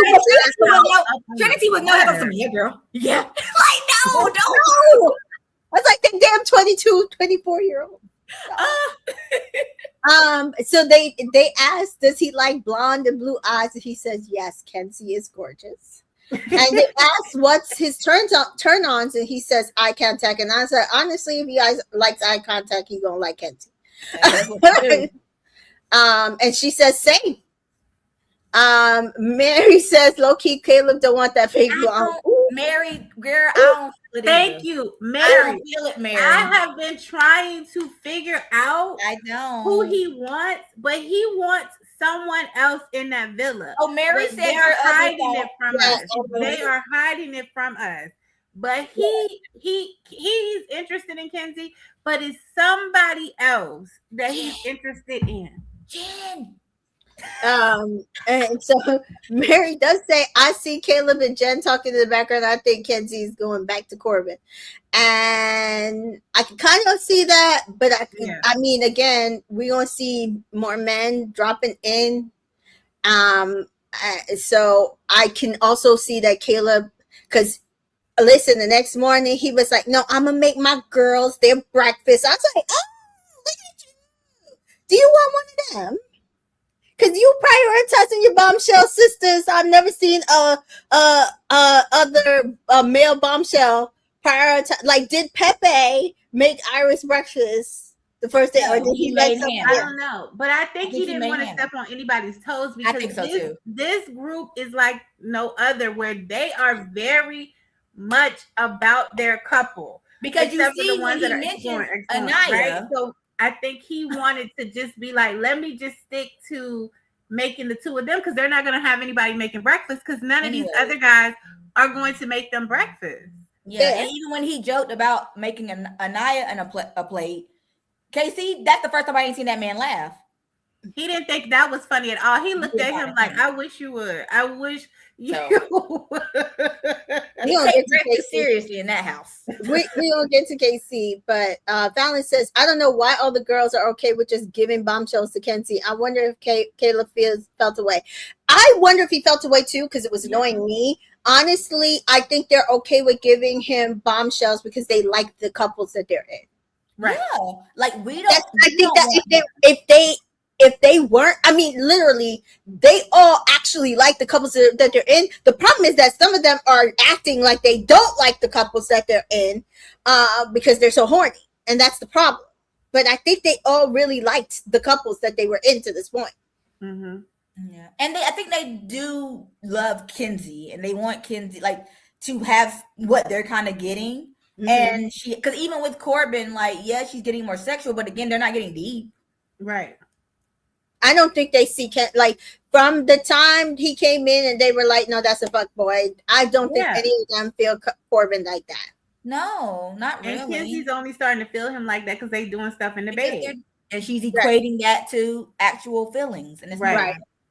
So back to the boys. Corbin asked, what's a red flag for them? And Jen says, well, when men hate me for liking Taylor Swift and make me turn it off. And I was like, honestly, Jen, then you and I would not get along because I'd be doing the same.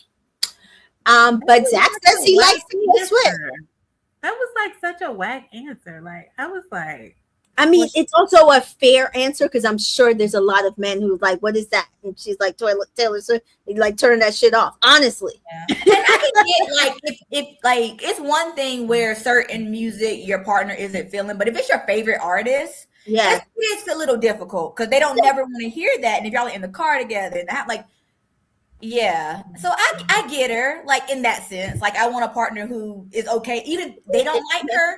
Yeah, okay like when I'm ready to play Hamilton and Cats on my radio in the car on my road trip, I don't need you to be telling me to shut that shit off because then I'm gonna leave you on the side of the highway. Understand?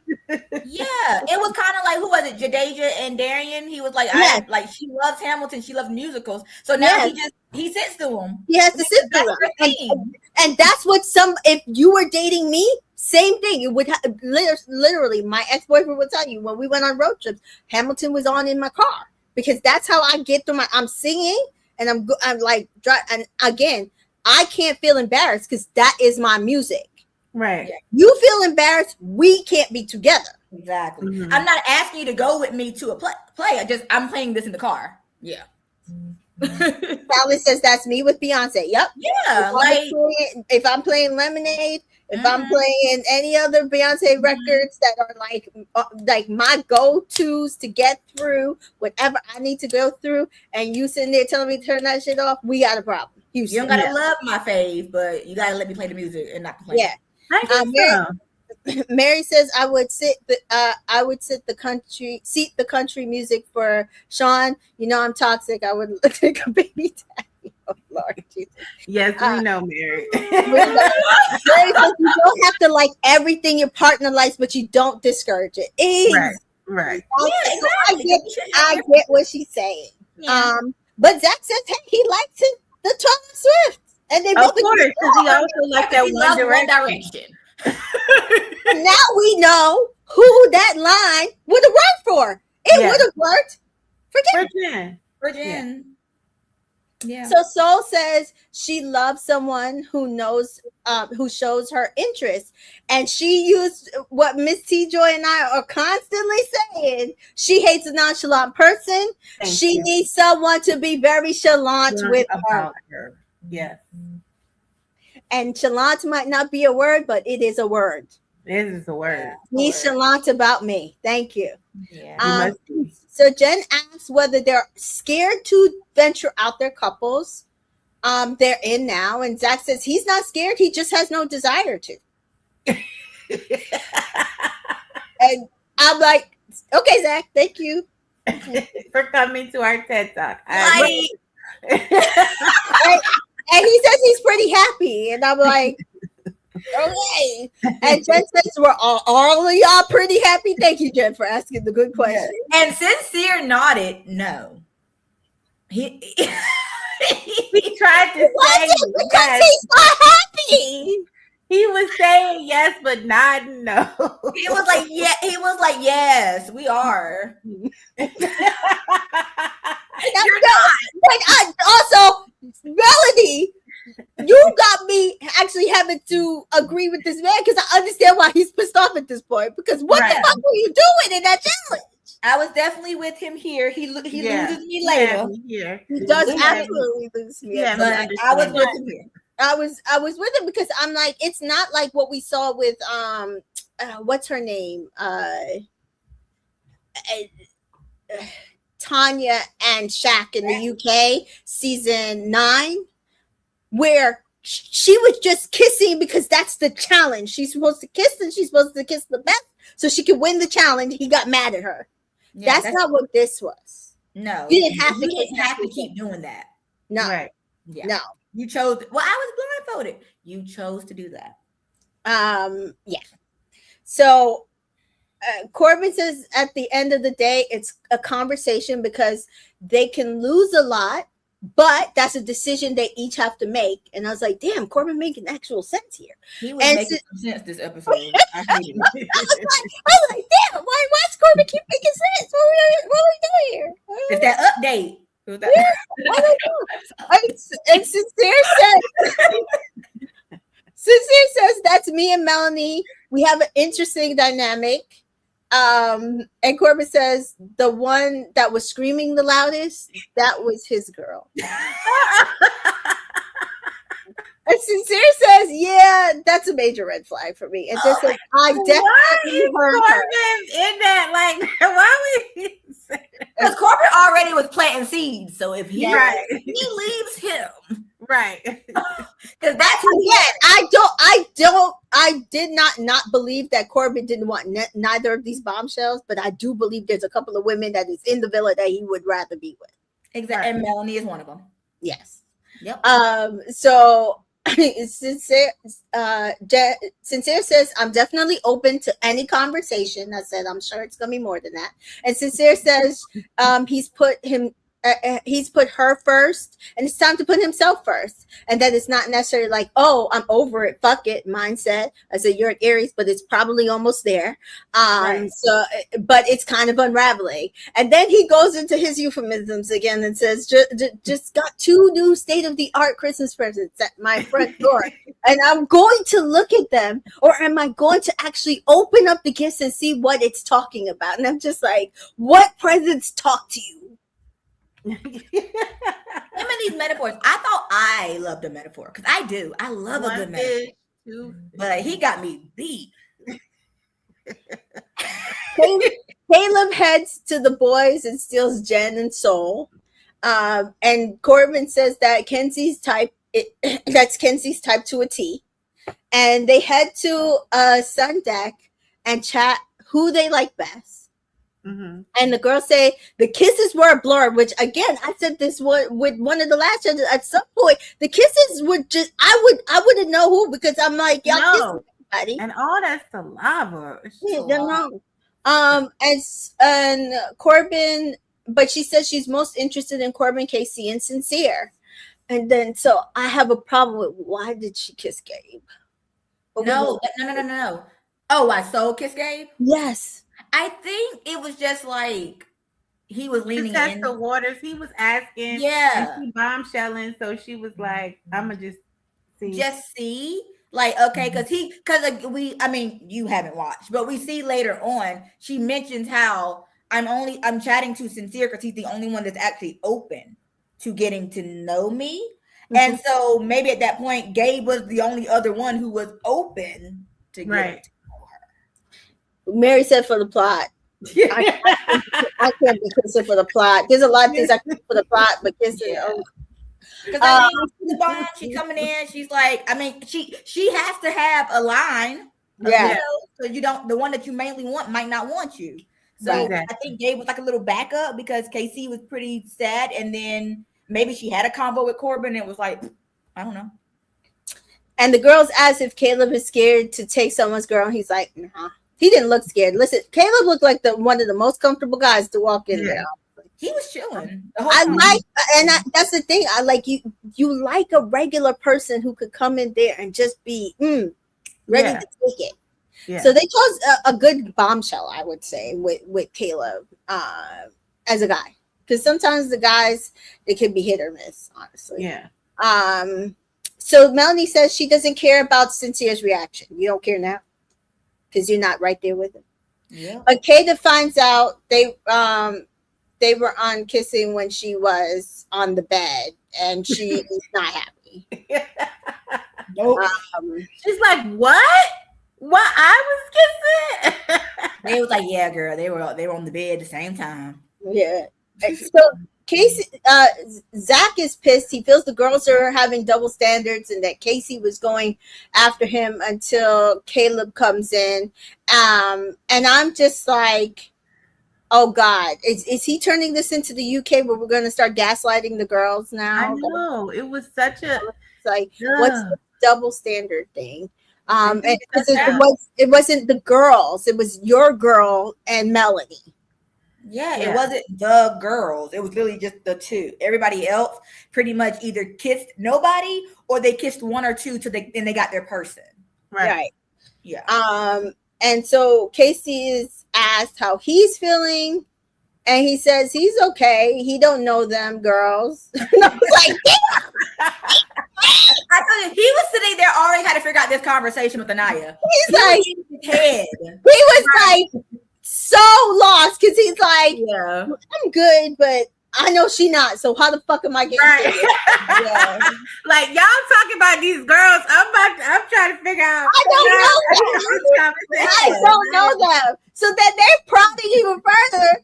And they're like, well, are you attracted to any? And he's like, well, yeah, soul's a catch, I guess. And he's like, if that, and so they asked, well, if that's his type, and he said, well, honestly, she does look like my ex. And they asked, well, in a good way or a bad way? Because again, he's being so neutral. Right. They were trying to pull things out of him, and he was like, I mean, she's fine. It's okay. Like, yeah, she looks good. Yeah. I'm thinking about Anaya. Do you know that she is not happy with me, and I got to deal with this? Yeah, she's a Virgo. She runs a strict program. So he gotta have the words right. He gotta have the action. What are we gonna do? So he's like, yeah, well, it's a good way. Only difference is she has a pixie cut, and so we're back to the girls. And Anaya says, "Can I be scared? Is that fair?" And Bea's like, "I think it's fair. We're all scared." And Anaya says, "Well, he joked around too much. That shit wasn't funny." And Bea says, "Just tell him." And I love Bea. I really do. She's just like, "Oh, Bea." Anaya says, "I'm dead pissed off. Like, I don't like playing. Like, I don't play like that. I never joked around or play." And so now we get to the grunt of what it is. She's like, "I never have joked around or played around and did no shit like that to him." No, protected his ego. I never made him think for a minute that I was trying to be swayed by a bombshell. Right. And Bea says that's valid because it is. Not according to the internet, but it was. It's very valid. You're sitting there tiptoeing around some man's ego, and then he decides one day he want to play with you like you've been playing with him, and you haven't been playing with him. But if we want to play, we'll play. Exactly. And so she says that's not funny to me. TM's the same basically, and then says like he wants to cause a scene. He's cracking jokes, he's making faces, thinking shit is funny. Now again, he does say later, you know that's me, and that's it. And he is a jokester. Yes, but you better learn when to be serious. I don't play. Like my grandma used to say, I may laugh and joke, but goddamn it, I don't play. Don't play with me, Casey. You better get it. So Anaya states that every time someone comes in, she feels like she's been super reassuring towards Casey. I don't react crazy, and we know she don't. I'm always by his side, and I'm like, there's nothing for you to worry about. And I'm trying to stay calm, but then what in the F? Right. I said, "Oh, we starting to get angry tonight." A brewing. So, and I said, "Yeah, this is what they've been trying to get out of Anaya that y'all been waiting for. Like, and now y'all still mad at her anyway because she was boring, and now she's not boring, but she holding Casey back." whatever. Like that man ain't where he want to be. Exactly. So Kata says that there's a lot of red on Zach's chest. I said, where? Bear says, and Games, they had a lot. And then Casey had a lot as well. Right. Melanie ITM, she had a dream that a bombshell walked in with green hair and stole Sincere. And she's like, look, now I'm dealing with green paint. I'm psychic. I'm like, girl, Melanie, I need you to sit your Scorpio ass down. But you know what? She might be Mika. You gotta keep watching. She might be watching. Melanie might be psychic. So Kata says, thank God no one was Zach's type. And Bea said, yeah, well, somebody's Gabe's type. The blonde hair. Right up his Gabe's type, man. Everybody walking in the villa is Gabe. Because he was interested in soul too.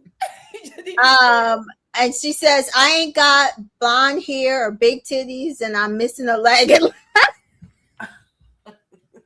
we hate when you do that. Baby, she got 3 strikes. She's I hate when you do that. It's like, I'm already at a disadvantage. I got one leg. Yeah. Right. And I ain't got no big boobs and I ain't got no blonde hair. Like she ain't a boom. Like she's very athletic. Alice says the premonition was funny. It was because she was spot on. Oh, and Dreadful Ruby's here. Dreadful Ruby says, Gabe likes a pretty lady. That we were saying that earlier. So Boyce asked Gabe how he's feeling. He says he's acting based on his feelings, and I said I need you to reel those in, but okay. That he wants, and he's still open to explore. We know, and he says he wants to leave there with somebody, and so that this is where again I started getting confused. I was like, wait, what are we missing? What are we actually missing? He wants to leave there with somebody. I couldn't tell it. I was like, what? He likes that he really wants to be with. I was like, wait. Oh, okay. I'm like, is he really just a lover boy? Like, his actions are not lining up with what he's saying. It just isn't. I was like, what? I was like, I don't know, but yeah, in what Mary says is true. So I was like, you know what? Maybe we're just not understanding. Again, Bea and Sean implied that Gabe is a talker. I was like, yeah, like that, but that's how I felt. It's like, I think Gabe just be talking to talk because he knows some of his words and he just say them. But now I'm just like, but then he be talking and stuff that don't line up with what I'm seeing, so then I'm confused. Yeah. Sean was like, my boy Gabe is getting a bad rep, and I'm like, what are we missing? Yeah, I don't know. Right. So we're here like to explore, to make new connections, to take risks. That's what he has to say. Take the risk. Boys, that's a really good point. I said, y'all are gonna take the risk right out of y'all relationships, but okay. Because honestly, Gabe is with the one woman who is probably the most okay with taking risks in this.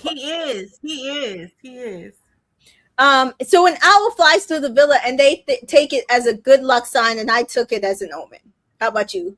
Y'all? And because some people feel like Soul is a siren. Look, it's a lot happening in that villa. Janita was telling me she's a siren. I said, what? I said, so we got a siren, we got a psychic, we have this bad omen of an owl, I guess. Yeah. So they both the same sign and they competing for the. I was like, this.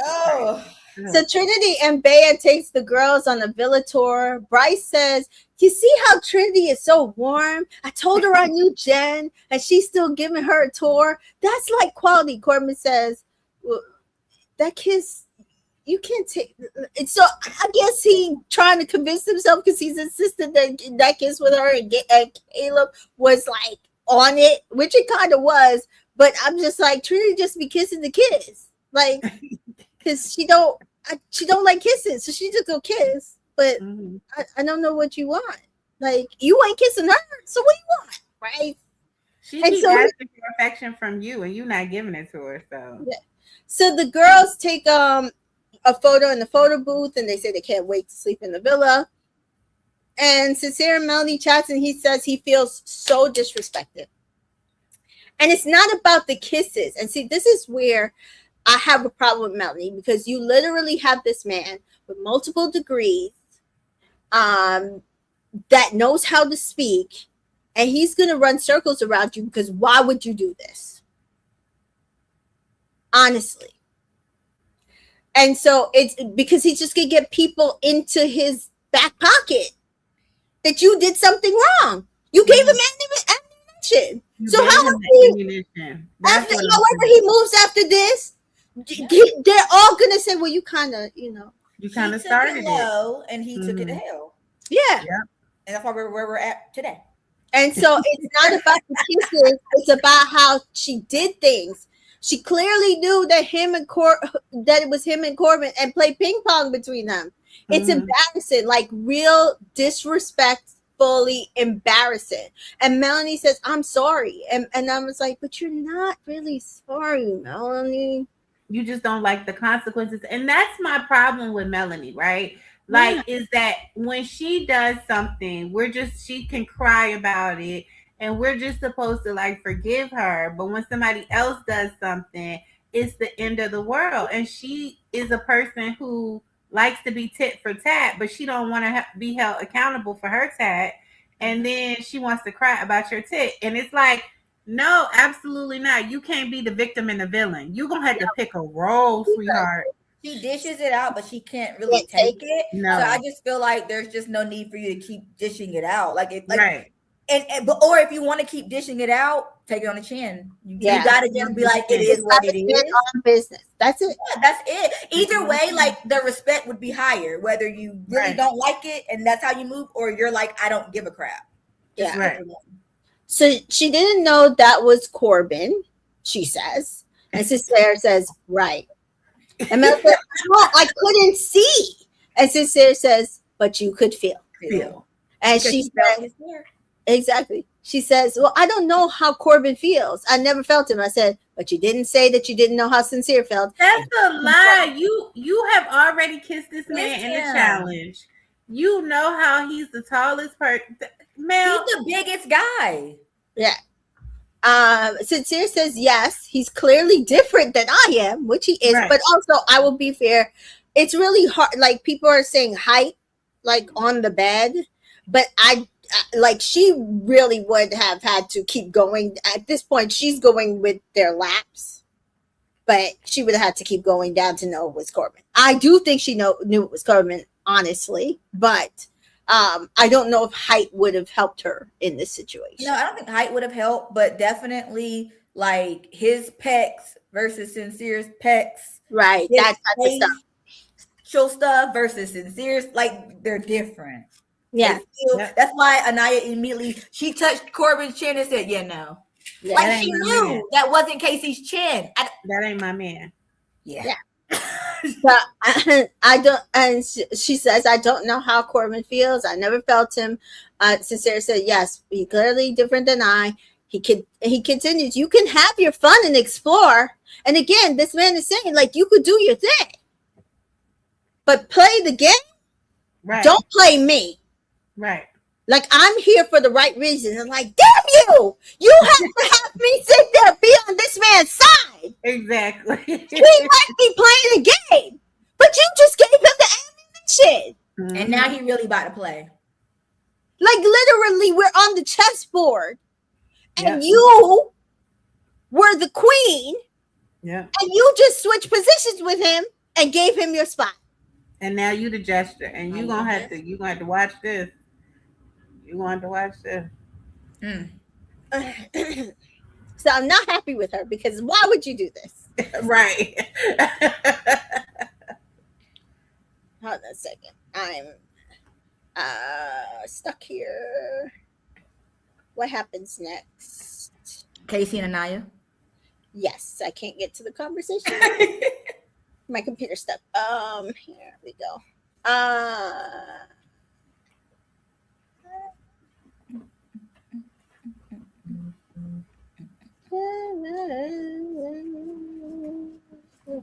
So Casey and Anaya chat on the dock, and Casey says, "How do you feel?" Because he obviously knows that there's a problem.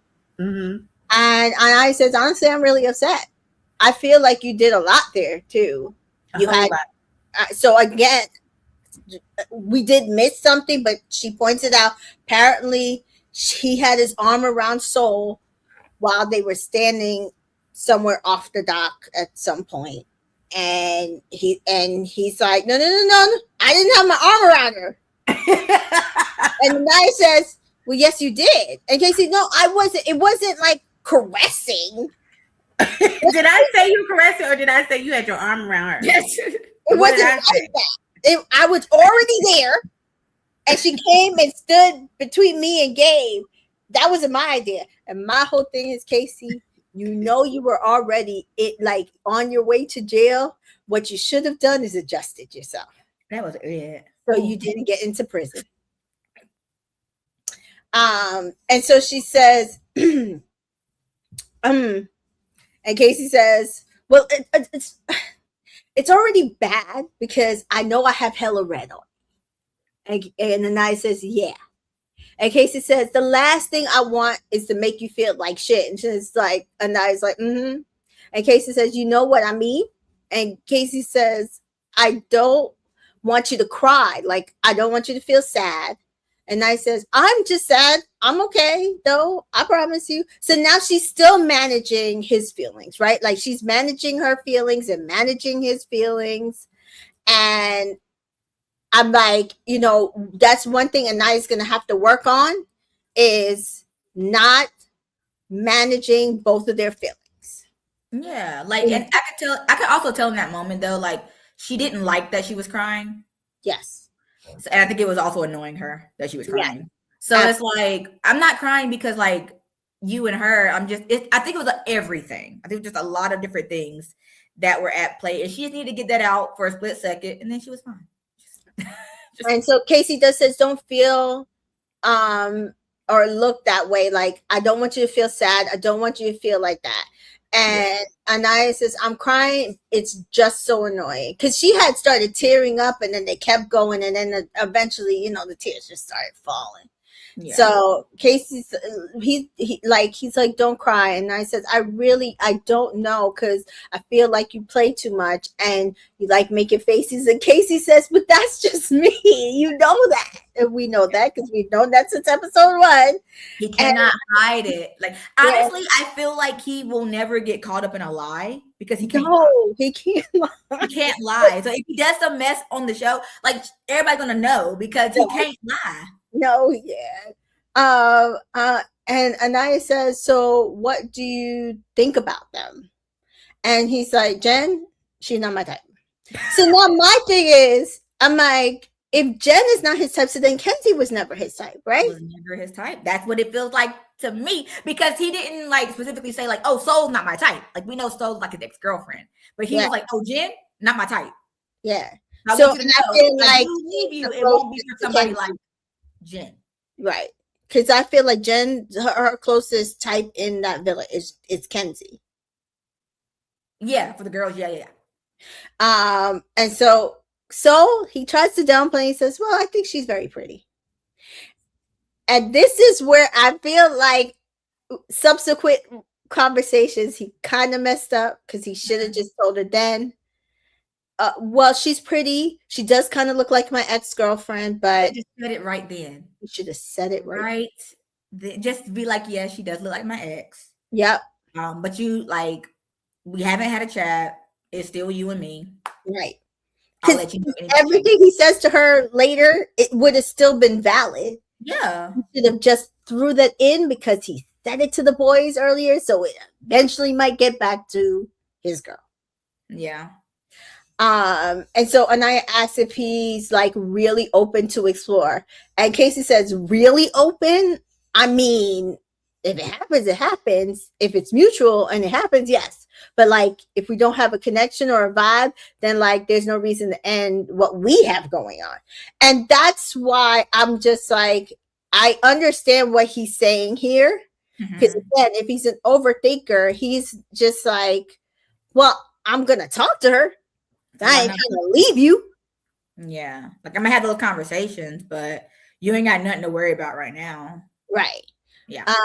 So Anaya says, okay. And she ITMs, of course, we're open to explore, but like he had a pool of red on him. So they must have had a ball with my ass right there. And I don't feel great because I wouldn't do no shit like that. And that's what it is. Like he I feel like he did a lot of okay things, but there are some things he did mismanage. And I would have just told her up front, she looks a little bit like my ex, so we know what they're trying to do. But I'm gonna have a conversation with her, but we good. You're my priority. That's That's it. all she had to I say. think that's literally all she needed to hear. Yep. Because again, she knows like you're going to explore as you should. Yep. Because she explored Corbin. Like we're going to still explore. Right. I'm still going to be open to the conversation, but I'm not ready to ditch you for her. But she says she doesn't feel great because I wouldn't do no shit like that, and that's what it is. The Corbin situation, she never put him in the position to be, constantly overthinking in his head. And so that is, if you are an overthinker dealing with an overthinker, you should understand that overthinking, you would want certain information. That's it. That's it. And so Casey does say also the proper thing. I'm sorry for embarrassing you, because that's what it was. He was playing too much and he was embarrassing her as if their connection meant nothing in her feelings.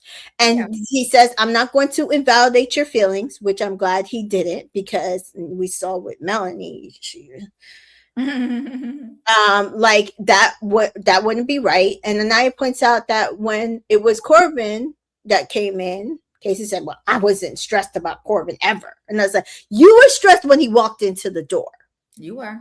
But then you realized he wasn't interested, and neither was she. Yeah. You got reassured by her. We didn't see the conversation, but clearly she reassured him. Correct.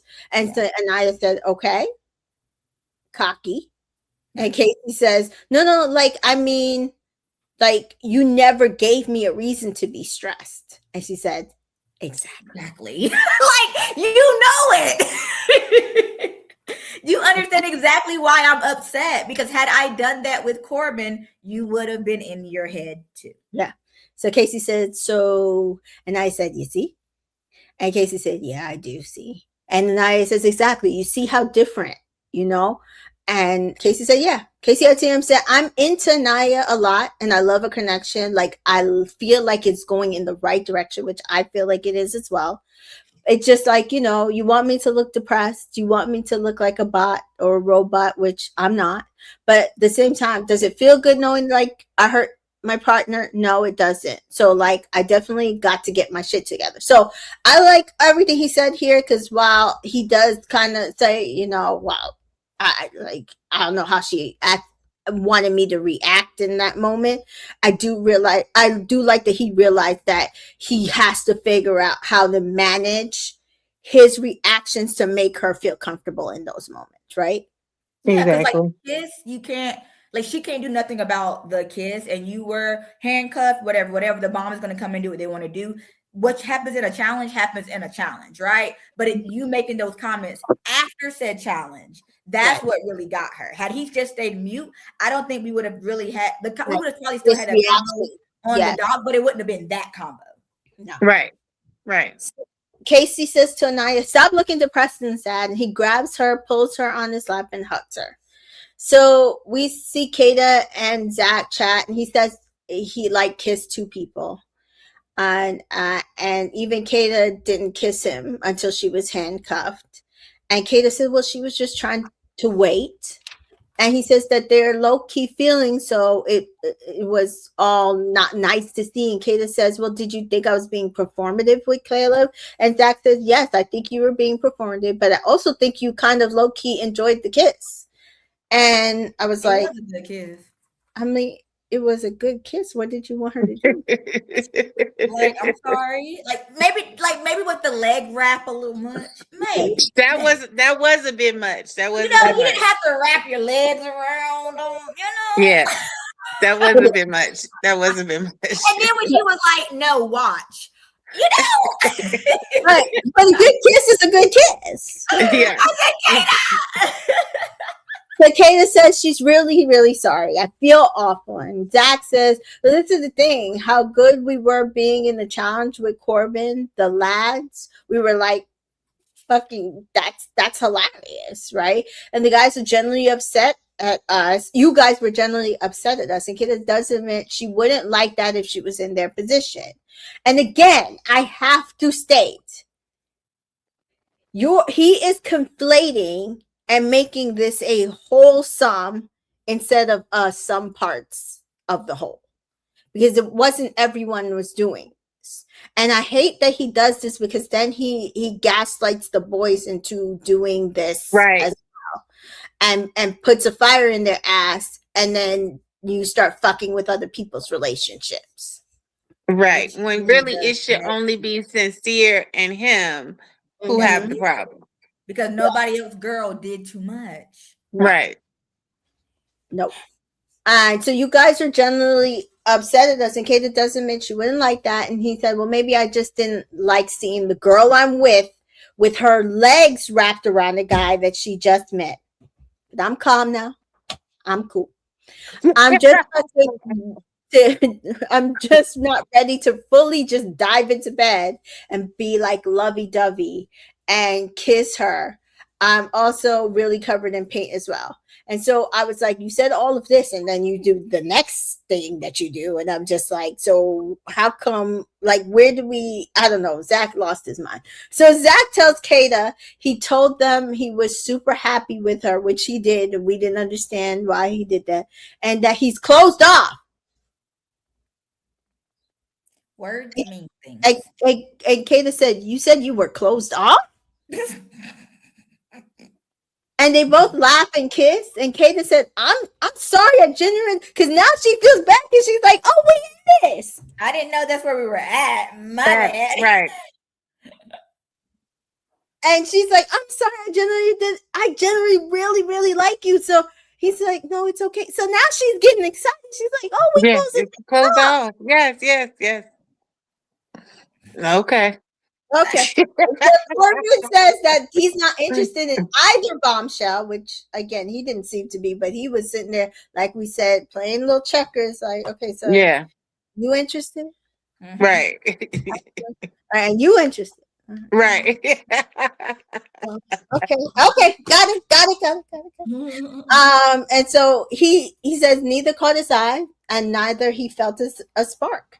And he says, though, if Kenzie wants to switch, he can't do anything, so he'll just be single and vulnerable unless something sparks. Mm-hmm. And I said, the producers got you, Corbin. Don't worry about that. Nighttime comes, and Caleb is projected to be a hot commodity the next day. And so Sincere is fake sleeping. And I'm like, no, this is when y'all should have been having conversations, Sincere. Mm-hmm. Not just he's in his feelings. Mm-hmm. Kenzie and Corbin make out. Of course. Because what else did he do? What did he Thank you. And then morning comes, and Kata asks Zach if he's better this morning. And he says yes. But then proceeds to tell Bryce that he feels like he's in a relationship and he's stressing himself out. You did that shit. You did that. She didn't ask for this. She didn't say, what are we? She didn't say, are we closed off? She didn't say, how do you feel about the box? Like, she said nothing. You the one that said, yeah, I told him that I was pretty much locked off. Oh. Thank you. You did that unprovoked. You. And so, Trinity says she understands Sincere's point of view, but also she feels like she doesn't, because it wasn't that bad. It was just a challenge. And I'm like, okay, Trinity. Look, man, they be delusional up in there. Now, Fallon had said earlier to get Zach out of her villa. He's weird and I don't like him. Listen, you, me, and you and me is basically me and Charlie last season. And now you and Zach. I didn't even dislike Charlie this much. He is giving Kendall, and I don't like it. Yeah, Kendall. I don't like it. Yeah. Like it. Yeah. So Trinity says she understands sincere point of view. Wait, what is Zach's sign? I wonder if they're the same sign. Let's see what the things like. I know people were saying that Zach and Corbin's birthdays, they were unsure. Oh, Zach is, according to the app, a Scorpio. He's a water sign too. Okay, because I think Kendall's his birthday was in the villa, right? I think so. Because his birthday was in the villa. That's all I got for Kendall. Yeah. So he like it's giving water sign. Yeah. Yeah. Okay. So he Melanie again states that it was blindfold and she couldn't tell. It wasn't on purpose. I'm like, keep singing it, girl. Singing. Dreadful Ruby says she could see that. Mm-hmm. And Fallon says, yeah, he's a meddler. Yeah. Mm-hmm. And yeah, Mary says that the way Kendall was able to maneuver to make Nicole the villain, this is that. And he was trying to do that to Kata this episode. And I'm like, she like the leg wrap, yes, but other than that, she was nowhere near as bad. Like, she found you and she handcuffed herself to you. She was nowhere near as bad as Melanie. Like, I totally understood where Sincere was going with this. Like, yeah, please, me too. let us not like you should have just headed to the UK villa if you were going to do all this gaslighting, boy. Exactly. You would have fit right on in with them. Sincere tells the bedroom, I told her she disrespected me and I can't keep putting up with it. And again, I was like, I know, guys, I think this might be Sincere's last straw. Oh God. I just saw it. I saw the wheels turning and I said, he about to really show himself. Yeah, he about to act up. He about to act up. And I knew it would piss me off. I'm like, he's gonna act up. Because he's gonna take it. And Soul is in there. I'm like, it's the perfect recipe for him to act up. He about to show out. She was the perfect person. And so Zach says, for sure. And Sincere says, and all his eggs are in one basket. But hey, Soul is dreaming. Soul is dreaming. So Soul thinks worse that Caleb had to be watched by everyone when he was kissing the villa. And Caleb says he will cook for the bombshells. And Corbin asked Casey what would he do if Caleb said he was going to cook for Anaya. And they laugh. Except right. But otherwise, everybody seems good on the surface. Yeah. Dreadful Ruby says that Kata has been completely loyal to him. He found the one thing he could complain about and did. Yeah. Exactly. I also don't think Zach's ever had a baddie. Okay. No, he hasn't. He hasn't. He don't know how to handle a Kata. We've seen Kata in action. Right. Yeah. He can't handle it. Yeah. And he knows so Caleb and Bea chat, and he doesn't know Spanish, and he did Duolingo in German. And then Gabe's chats to Soul, and Caleb asks Bea how she feels, and she says, if a bombshell could take you, you weren't mine. Right. Exactly.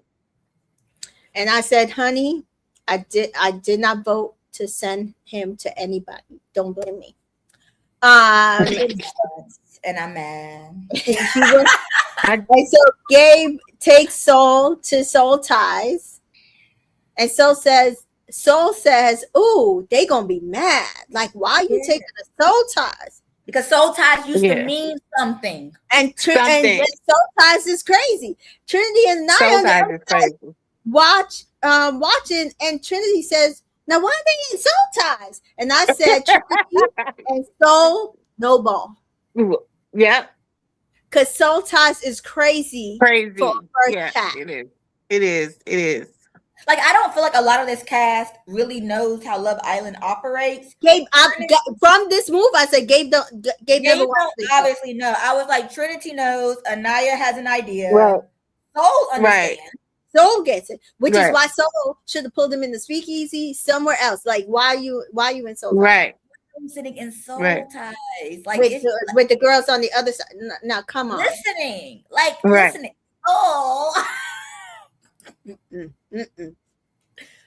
So she says you're supposed to be bringing the person you really fuck with to soul ties. Trinity says you don't just bring anybody to soul ties. Soul ties, right? That's why I said they have messed up from episode 1 because somebody was in soul ties episode 1 making out. Yeah, they did. Dreadful Ruby says soul ties is getting cozy. They should never have made it a bed. I'm telling you. But I get it. They need an extra bed anymore to me. Like I feel like soul ties now is like the dock is now just like the day bed. I know it's not special. They're not making it special. Yeah. I guess special now is the speakeasy. I guess or say less a little bit. Yeah. Or say less. Yeah. Because they want to hide stuff. They want stuff away from people. Yeah, if people want to hide their conversation, they go to say less. Yes, or speakeasy. I didn't even know speakeasy had doors till tonight. Oh yeah. Oh yeah. Anaya says, "What the fuck is he doing?" Because now they offended on Bear's behalf. Yeah. Exactly. And Trinity says, "Talking." And so Gabe and Soul do talk, and he says he likes her. He sees her maturity. I do see her maturity. I do too. I do see this is where her and Sincere. No, Melanie differ. Oh yeah. They are Scorpios, but Soul is clearly more mature for right now. And she said, yeah, she turns heads outside the villa. And I was like, listen, Soul knows ball. She had Michael B. Jordan in her likes. Love it. And he says, you turn my head. And I said, Gabe don't know ball, because why the fuck did you play this? Gabe, everybody turns your head. Thank you. And I know what I want. And basically he wants a kiss, and they start kissing. And I was just like, why are we kissing? Why are we kissing? Old ties no longer. She ain't like that kiss though. She cut that. She like, I could taste that man pheromones, and it's not. Ugh. That's why you don't be kissing everybody. Yep, I do like Soul so far. Me too. And so she said, I hear footsteps so Anaya and Trinity at this point has gotten up. Anaya goes towards Soul Time. Yes. And Trinity runs downstairs the other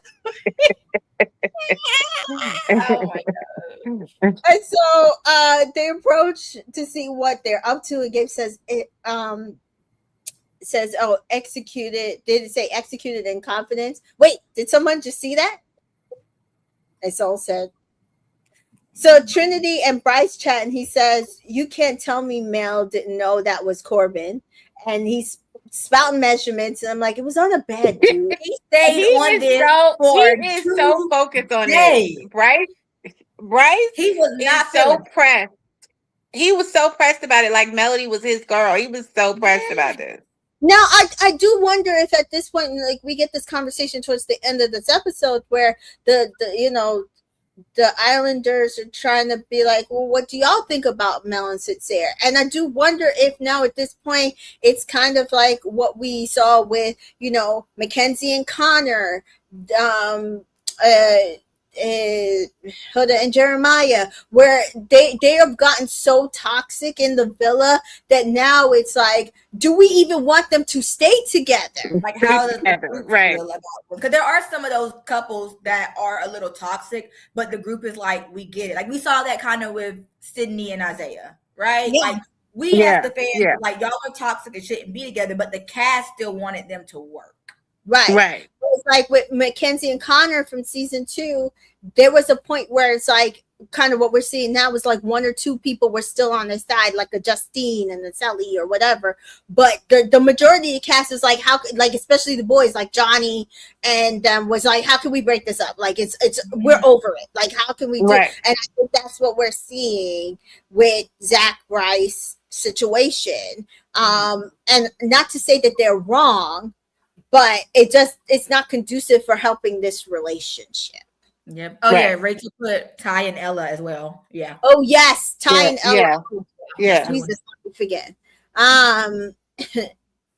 So it's like at this point, people are starting to have agendas on other people's relationship because one, we are getting relationships being more solid, and whether they're real or not, it's to be determined, right? But they're getting more solid. So now they're sitting there and observing their relationship against other people's relationship, and then other people's relationship, how it affects them in the villa. Right. And so Trinity says, well, she didn't know it was on the bed. And then Bryce says, well, he's skinnier than me. How do you not know that? And he states if she wanted to talk to someone to just be open about it, they would have a conversation. And I'm like, yeah, but you and Trinity are definitely not Mel and Sincere. And y'all have never been in the same place that Mel and Sincere. So I'm going to give Mel and Sincere that. Y'all are not them. I don't know why you're doing this. Mm-hmm. So he says he talked to one girl and she flipped the whole villa upside down for a week. Fair. Mm-hmm. Fair. And I feel like all the guys are kind of pissed. So now we're here. Okay, so it's not Bryce and Zach, the entire villa. Like we're starting to get clues that the entire guy side of the villa is not happy with this relationship. Yeah. Right. And Trinity says, really? And Bryce says, really? And Trinity says, well, are you mad at me? Because why are you bringing this into the conversation we're having? Right. But it's because they want the girls to feel the way they're feeling about their friend. And I'm like, you're not going to get that. Because you see how Trinity has said one bad thing. She might agree with him, but she's like, I don't fair, but what does this have to do with me? Right. Mm-hmm. Yeah, she really doesn't say a lot of her own opinion in regards to them, which is why I feel like it's unfair for the fans to be so on Anaya's neck about not being honest with Melanie when I'm like, Trinity isn't either. Yeah, Trinity doesn't like to get in the mess. Just like even though it was Melanie that Trinity and Kenzie that Melanie was like shading when she was in front of them and not letting them see, it was Bia that was really taking her to task for it. And then it's like Bia was on the island by her own, because then when she started talking to Melanie, Trinity not saying nothing. Like Trinity's like, I see both points, like she's one of those people that she's not trying to have conflict. So she's not going to get in it, like regardless of what her feelings are. Yeah. And then honestly, with Bea, then to the audience, when she's like this with Mel, because she even gets her opinion towards the end and I saw a lot of people like, oh, get her out of here, she has something weird against Melanie, but it's her opinion about the situation, and Melanie is not necessarily something where she actually has a hard on against Melanie, but everybody else has their opinion. Just some of them aren't say. We know now some of them just refuse to say it to Melanie's face. They might say it to Sincere. Yeah, they definitely coddle Melanie a bit in that villa, and I think it's just because they're all just trying to prevent the volcano from erupting. But it's like if she's going to erupt, she's going to erupt. Right. Exactly. Which I mean, we saw that last season with Huda, and it just made the situation worse. Yeah. Honestly. So yeah, like it's not necessarily the best thing to do, but also I do understand it, because then to the audience, y'all be trying to kick people out. I saw people saying they want to vote Bea up for it. Like that's crazy. So he says, I'm not mad at you. I thought you handled it well. You stopped almost right on me. And he said, no, I'm good here. And Trinity said, yeah. And Bryce says that made him happy. And Trinity feels like her and Bryce are open and straightforward about their communication. And that's why there's no drama compared to other couples. And I said, I don't know if I see things in the same way. There's no drama. She does. Best friends. Right, exactly. Yeah. And Bryce says, you can only grow by talking to people and realizing that Trinity says this person's not it. And I said, well, who are y'all talking to? Nobody. But he gonna try to talk to somebody later. So Trinity does ask, how you know Jen? And he tells her one of the brands she shot as his girlfriend in the campaign. And Bryce says that they're good, and Trinity agrees. And Casey and Mel chat while Sincere and Anaya chat, which was very funny to watch the back and forth. The way the combos were going, I was like, yeah. oh. So Anaya says she's stressed out, and she does say that he thought she does ask for Sincere's thoughts on the two bombshells, and he says, well, Soul is somebody he would, if he saw her on the street, he would definitely ask for her number. But he also, on his side, he does feel like Melanie has just protected him so many times. And then Melanie asks Casey on the other side of the villa again. She didn't tells Casey again she didn't know that it was Corbin. Like that's what her story, she's sticking to it. And Mel and Casey says, well, Mel, I love you, but you were playing. And she was like you were playing. And Anaya says again, Casey was playing, and like, to sit there act like I don't have eyeballs, right? And honestly, yes, because why are you saying that the colors mixed and made red when red is a primary color? And Mel says that she didn't know it was Corbin. She says the kisses were similar, and Casey said like it's okay to explore it. That's it. The hard line is you have to respect your partner too. And Mel says okay, I fucked. Because she really went to Casey to try to get from him that she didn't fuck up. She fucked up. Like, no, right. Just own it. And Anaya says she talked to Casey and that all he's saying is Soul is really attractive and that they're open, and she didn't feel reassured at all. And Sincere says, well, Casey did tell me that his ex looked like her. And I was like, oh, Sincere. And he was like, don't say nothing, because he told me not to say nothing. But no, and then he went in depth. And Naya's like, seriously? And Sincere said, yeah. And then Naya says, great. And he said, well, not necessarily like the pixie, but like, yeah, my ex looked like her. And I was like, Sincere.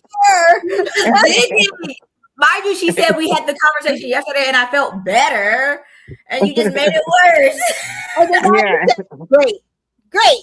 And then Sincere said with a smirk. At this point, the Aries is jumping all the way out. But don't let him know that I said that though. Like, and I said, yeah, great. Yeah. Sincere just that's just a thought in your head. Like, it's okay. And I was like, you're not making this better, girl. Right. Or guy, and Anaya says, oh well, and she items that it's making her feel so stressed. In the past, I've been through situations where and again now she's telling us why she's feeling this way. She wasn't put first, and that she's just an option or second, and it sucks, and it does. And Anaya says it sucks and it makes me want to cry, and Sincere's like, don't cry. Like, even if the tears fall, just like chin up, like suck it up. Sincere, like, please, I didn't mean to make you cry. Don't cry. No, what's going on here? Emotion. No, it's like Casey and Sincere give mirror Aries. Like, Casey feels and sees your emotions and tries to figure out how to adjust around them, but not necessarily understands your, like, what you're saying, right? Sometimes. And Sincere hears you. He seems to be a very good listener. Like, he's hearing, but he don't hear any emotion in what Aries mostly don't like emotions. They don't like all of that. They like he is like that. Like, you really see it heavily in the last episode, like number 8. You really see it on how he and KC both handle an emotional soul. They handle her very differently, and I was like, okay, he can't deal with the cries. They don't like it. The Kata and Zach chat, and she apologizes, and he takes back the clothes off, and he says that he did it too quickly for their time in the villa. Me and my technical difficulties, y'all. I'm sorry. He feels like he wiped himself off. And I said, nobody asked you to wipe yourself off. You did that. Nobody, not the bombshells, not her, Nobody. not the boy. Like, nobody did this but you. And Kata ITMs, now she's confused because she said, well, is it that you're upset at me? Are you pulling away? Like, what's happening? Right. And she tells him to, chat to the bombshells, because now I'm going to just go talk to Caleb. And he Right. said, okay, I'm going to go do the same. And I'm like, why are we doing this? Because now we're doing tit for tat for no reason. Like, it was so weird because Kata really didn't want to talk to Caleb. You don't want to talk to Jen. Like, you don't. So I didn't get it. It was crazy. All because he misspoke. He can't just say, hey, I panicked. When you acted like that with the bombshell, I panicked and I kind of said, why are you doing this? Because I'm closed off. Because I was panicking by saying, like, I'm so into you, so why are you getting excited? But really, I don't think we're really ready to take things to the level of we're not going to explore anymore. But I am still focused on you. It's like nobody can apologize and take accountability. They got to course correct, like, too much. Like, too much. My bad. I just wanted to let you know, like, I'm in it. Like, Right. It took a lot to turn my head. I didn't mean to use the words closed off because I know they hold weight.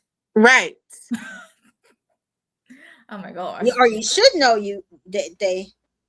He should, because even if Zach hasn't really watched, your brother was on the show. Like, exactly. You know some of the stuff. Right. So Zach pulls Jen. Mm-hmm. Blonde Jen. That he don't. And now Casey says she's pissed. Like, he's pissing her off. And honestly, fair. Because, again, he says blondes aren't his type. And all of a sudden, now he wants to pull a blonde. So at the same time, Kayla pulls her and she goes right along with it. Bea tells Gabe that all the girls know that Jen is his type. Zach and Jen chat, and they basically chat about music. And Kata and Caleb talk about his upbringing. And I'm like, the fact that there was almost nothing in both of these conversations tells me. And Sincere chats with Soul at Say Less. Apparently the youngest of two, and he's the oldest of 4 or 5. Yeah. And they talk about their hair. Apparently she cut hers off because her dad had passed, I think she said. Yeah. She had to post his post on her Instagram. Yeah, and that he grew his hair long because when his grandmother passed away, all she could talk about was his hair. Don't ever cut your hair. Don't ever. Yeah. And honestly, the fact that they seem to have, I will say this about his conversations with other people, they just seem a lot more in depth than they are with me. So while I see the physical connection he has with Melanie, he isn't really. I do wonder if he's just bored.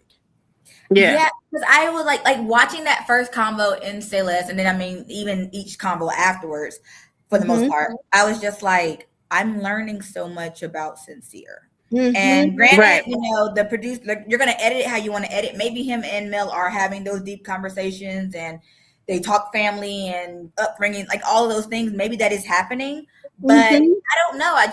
I can tell he likes Melanie. Like, I can tell. But I just feel like with Soul is not only that physical, sexual attraction, but it's also like, I like the way you think. Yes. Right. Yeah, I think her maturity, her conversation, I think the fact that maybe they could go back and forth, because I do feel like he lets Melanie speak a lot more, because like we said, it's hard sometimes with Mel. She doesn't let people, and again, I'm not saying I hate Mel. I'm not saying y'all should hate Mel. I'm just giving you my opinion of what I'm seeing about the connection so far. And I could understand why, especially if he is drawn to 2 different Scorpio girls, why one is bringing something to the table that the other isn't, that he might have a more instant connection. Because honestly, he did say, like, he's not going to say like he believes in love at first sight. but I do think that he goes with connection. Like he uses certain words like butterflies and all of these things. Yeah. We haven't and heard him use dreamy those and words with yeah. Mel. With Mel, it's just been she's sexy, like we're vibing, you know, it's Right. good. But he's using certain adjectives with Soul that I'm just like, yeah. okay, that's kind of what you're leaning towards, but you're still keeping Mel there. Yeah. And so he we see Mel is upset because she sees that they are in say less, and Sincere says he's open and he feels their relationship right now is him being just putting himself out there to be trampled on. And I do see why he could feel that way, I would say. But then they kiss. And I was just like, this is about to be a problem. Kissing outside of a challenge used to mean something. Right. It just don't anymore. It doesn't. And so Corbin puts out that the bed challenge was his fantasy, and we're like, we know. Yeah. And and he was really happy. And Kenzie said that she didn't get to chat to the bombshell yet. And Corbin said, well, he's not interested. He's focused on her. Yeah. And I'm like, okay, fair. But he never said the OGs weren't options. Yes. Yeah. And then Casey pulls Anaya, asks her how she's feeling. She said, honestly, I don't feel good. Yeah. Yes. She was talking to Sincere. I was like, oh, God. Yeah. And she says, he was pretty much saying that you're super attracted to her. And I said, well, wait, I don't remember him saying that. Well, he said she was attracted. He was attracted to her. Yeah. And he said, she looks like your ex. And Casey said, no, not that's not real. It makes me feel real silly. Everyone's talking in here. You know somebody gonna tell me that. Right. Like I really like you. And feel like I really can see this going somewhere from like just the outside, you know? She catching feels. And it hurts.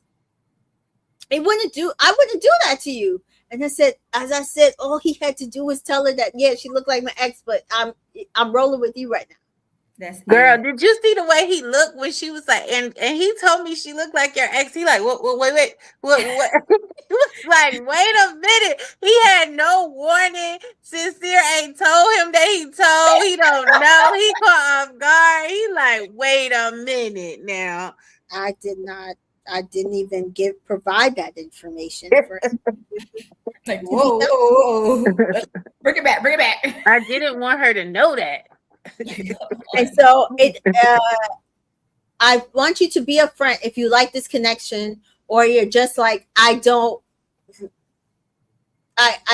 know, like you feel like exploring. I just want you to be straightforward. And Casey says, I feel like I've been straightforward. I said, to be honest, he kind of has been. But I think she needs more than that in this. She needs transparency as well. He has been straightforward, but he has not been transparent, and she wants transparency. Because he would have told her on the dock, right? Like my ex, but he also would have continued to be like, "But you don't have nothing to worry about right now." Right. So he's like, "But like we literally built something. It's been like a while now. I wouldn't just throw that away for a day. It hasn't even been a day." And he says that it's the last thing he would want is his partner to feel like they have to stress.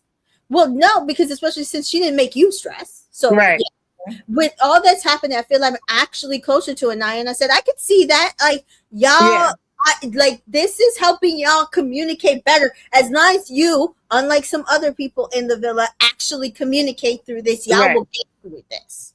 So while I do feel like he has fucked up in some ways, I feel like they are doing the right thing because they're both like he told her to communicate through it. She opened up and didn't say, do what Mel did and sat there and was like, I ain't got nothing to say, and watched mad as hell. So they are not making the mistakes we've seen other people in the villa making. Right. And he says, I feel like we actually built something more. Like she really has me with very deep feelings, And she really has like very deep feelings for me. It made me wake up like, all right, you gotta lock in, bro. And I said, perfect. As you know. Yeah. And Casey tells Anaya, I'm in a place where like I'm very interested in you. I care about you. Like I feel like we have a great thing going on. I'm putting myself in your shoes, and I understand I'm not oblivious to your feelings. And I says, honestly, that makes me feel good. And he grabs her for a kiss, and she ITMs that he put her at ease and reassured her and made her feel really good. So he might have said some more stuff about the girlfriend business. Again, we can't, like, sometimes we don't hear information because if they're being too specific about a person, names or whatever, they chop it up. So he's like, oh, well, Tamika, she had long hair, but they gonna cut that all hair out because she gave him a name or whatever. Yeah. So that might be possibly it if it came up in this situation. So everybody's getting ready for the night, and Kenzie wants to chat to the new bombshell. And Sincere tells Zach that he kissed Soul, but Zach said, "Oh, blink your eyes if you kissed her." I'm done with both of you, honestly. And as Jen pulls Gabe in for a chat, the girls ask Bea about her connection with him. And she's like, he gonna do what he's gonna do. So if he gets taken, I'm like, this girl has told y'all since the beginning, she ain't fighting for no man. She compete for medals and not men. Okay. So probably why they intended to try to get her kicked out of this villa, because they were pushing Gabe with one of these girls very hard, in my opinion. Which was annoying. So Gabe chats with Jen, and she says she's been to Brazil. She learned a little Portuguese, and he's like, really? And then he basically teaches her to basically ask for a kiss, and they kiss. And I was just like, I mean, it was a bad kiss, but I was just like, I'm over the kissing with. Yeah, it wasn't bad, but I was just like, there's nothing here, like. Right. Yeah. So Kenzie and Caleb chat, and they seem to want the same lifestyle. Lots of kids, lots of land. It's like great. And they kissed and they enjoyed it. Again, not a bad kiss. Right. Soul pulls Sincere for a chat to the speakeasy, and Mel is pissed off. Mm-hmm. And Soul and Sincere chat about road trips. Sincere says that Soul is a breath of fresh air, which, again, I can see why he would say that. Yeah, me too. And she asks if Mel knows about the kiss, and he says, well, no. And he hasn't told anybody. And so I was like, yeah, well, she doesn't know about that kiss, but she might find out about something, because she starts walking off into the direction of the speakeasy. And so Islanders start chatting about Mel and Sincere's connection. Some really love it. Anaya. And Mel has bad communication, which I agree. And the consensus is it wouldn't work on the outside. Right. It would not work. And so the only one who is team them is Anaya. And she's like, well, what, am I the outlier? And Casey said, yeah. You're right. She even got dragged for that. I'm like, Lord have mercy. Yeah, no, Anaya can't win. So I just they did the same thing to Serena, and I was just like, my girl can't win. She says she likes him. She kisses him. Y'all mad at her. She says that she, wants to still be open. Y'all mad at her. I don't know. So back in the speakeasy, Soul asks how Sincere feels about them, and Sincere says he's interested, but it's only been one chat. And he says he's not a love at first sight person. He definitely, though, can gauge stuff. And Mel, meanwhile, is again stomping her way to that speakeasy. Yes. And as Sincere says that, he says, though, he is open to explore Soul and see where this goes. And Soul says she likes him. And he says he really likes her. And she's down to explore. And they kiss. And that says the speakeasy doors begin to open. And Mel is about to open the doors, and then they are about to make out, and then she stands up as if nothing ever happened. I think you hear them feet. And so gets up, walks out the door, waves hi, and then Mel says, "Well, what's going on in here?" And since there's a little bit of everything, and yeah. So I under speculate what's going on because they're insisting that they caught them kissing, and Yeah. I guess when nothing like big happened, like last season when all that happened, they they were like, oh, well, maybe nothing happened. So Mel and Sincere head to the balcony as if nothing happened, and she asks how their chats went because he said they chat twice, and Sincere says she's super cool. And Mel asks, so do you still want to explore that? And Sincere says, well, yeah. We're still connected, of course, but I'm not going to just stop just because we're in a couple. And Right. Sarah says, how are you feeling? She says, I like you a lot. It just makes me sad because I feel like there's a chance you're going to dip for another connection because that's the way of the villa. And I will say, seeing you being pulled or you pulling and being pulled today, did make me realize how like fucked up this situation is. I'm going to feel, and I'm going to say, I'm sorry. I just think I wasn't being honest with you, where I was not, you know, I'm scared as fuck, and my feelings are going to be hurt, and I'm actually terrified because I'm not good with it. And so it's like at this point, she's just, reaping the rewards of some of the consequences of her actions for the last week. Right. And Casey says to Soul, because now she's sitting down, like, who is she talking to? And she said, oh, it's Sincere. And he asked, well, how did it go? She said, oh, we had a good conversation. Mm-hmm. Soul points out, listen, just because you coupled up in there, we're all here to explore. She's right. It's Yeah. your island. You're no one's boyfriend or girlfriend, and unless I hear you say that shit, Yeah. Right. that. Back of sales, Mel says, well, did you guys kiss in the speakeasy? And Sincere says, well, yeah, we kissed. And I told you guys that man would be honest. But he wasn't. No, he wasn't honest. He wasn't honest because he only talked about the kiss in the speakeasy. He didn't say and say less, and he tried to make it seem like she initiated the kiss And it and was not him. him. And It's been him the whole time. it's been him. So he was not honest. Mm-mm. And he said, Mel is shocked. And I was like, I'm not sure why you're shocked. And Mhm. Sincere says, we didn't do nothing crazy. I was like, y'all were about to make out if she hadn't opened them damn No, doors. they did kiss. They did make out No, in like, speakeasy. I mean, like she was about to climb on top of him, make out. Oh, they I didn't didn't get- feel like she was about to climb. I No, felt she like was getting she was up. grabbing No, her she drink was to getting get up. You could already Yeah, hear yeah. her coming. Yeah. So Sincere said, I'm just being honest. And he says, as much of the good we have and the bad we have, I'll let it be known since day one until now that I do like you a lot, which I believe and agree with. Yeah. Mary says, unsincere. Insincere, I didn't expect to like you this much either. I also agree with, and I think that's half of the problem. And it's been a lot, and I also agree with, and I think that's also another part of the problem. And Mel says, "Well, who asked for the kiss?" And said, Sincere says, "She did. I didn't ask for that." And I was like, "Lord, here we go." Mm-hmm. And this is when he loses me.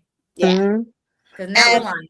And Lying. and Mel says, were you like, yeah? And Sister is like, yeah. I was like, yeah, sure. And Mel said, do you see yourself dating her on the outside of the village? Sister says, I've talked to her twice. No. Like, I see myself. No. And Mel says, but the conversation was intense enough for a kiss? And Sincere says, I don't know. This is either going to be the greatest story ever between us. And I was like, I think this story is over. But that, like, person, me? Maybe it's just me. It's just you. It's Okay. you. Yeah. Because you're Yeah. an earth sign and not a water sign. It's not over. Yeah. And Mel says, or you'll end up with Soul. Sincere said, well, no, I meant like what they're doing right now. I think it's like we're going to stop here. And then he's going to end up in another connection because, like, you are basically. But what I'm saying is, it's still gonna be so. It's so much. It's not even gonna stop here. It's not. That's what I'm telling talking you. about their current couple because people are going to vote him with Soul. Isn't that what happened? Yeah. Yeah. It's two Yeah. more. It's two more episodes. Yeah. It's yeah. Well, this is the episode where we had to vote. So we had to vote Yeah, here. but it crashed, and so the next episode we didn't see it, and we had to wait another episode. No, we were always gonna have to wait till Friday to see it though. That's not what Ian was saying. He was saying that the reason why it's been delayed is because it crashed. We never get a results on a Thursday. I don't think we've ever gotten a results on. I feel like we haven't really gotten one like the next day. Have we? We voted on a Tuesday, not a Wednesday. It doesn't come on Wednesday. Yeah, no, but we never get, like, if we always vote on Tuesday and Friday, which means we always will end up getting the results on Friday or Sunday. I don't think we've ever voted on a Tuesday and got results on a Thursday. I can't think I of don't know. I just know that when it came on, that's what he said. He said that. But was he like making a joke of the fact that they crashed? Like, I don't know if he was making a joke or not, because I can't tell. I mean, he's there to make jokes, so I don't know. But that's how I don't ever, almost never, because I don't be listening to him, so I can't tell you what he be saying. Yeah. But so y'all might be right. I just know what he said. I don't know. Yeah, he did make that comment though, that like, the app crashed, so we won't have the votes tonight. And then when we got the vote, he was like, "Oh, you'll be lucky to know they got the votes now." Oh yeah. So yeah, I think he was just trying to make a point of the fact that the app crashed. It. Yeah, because I can't remember ever voting on a Tuesday and getting results by Thursday. Honestly. I don't know. But Mel says, or you'll end up with Soul, which is what happened. And so he says, there's like, no. And Mel said, no, you do what's best for you. And I'm like, he's saying no, but that's what's going to happen. And I told you how I feel. And Cesare says, I told you how I feel. And that's the scene of this episode. And I was just like, okay. Now I've got to vote. You're not giving us much to work with. I voted based on who I did not want to go home, or at least I did not want to put in jeopardy. Mm-hmm. So I voted Corbin with Jen. Jen, me too. Soul with Sincere. Me too. Mm-hmm. And Kenzie with Caleb.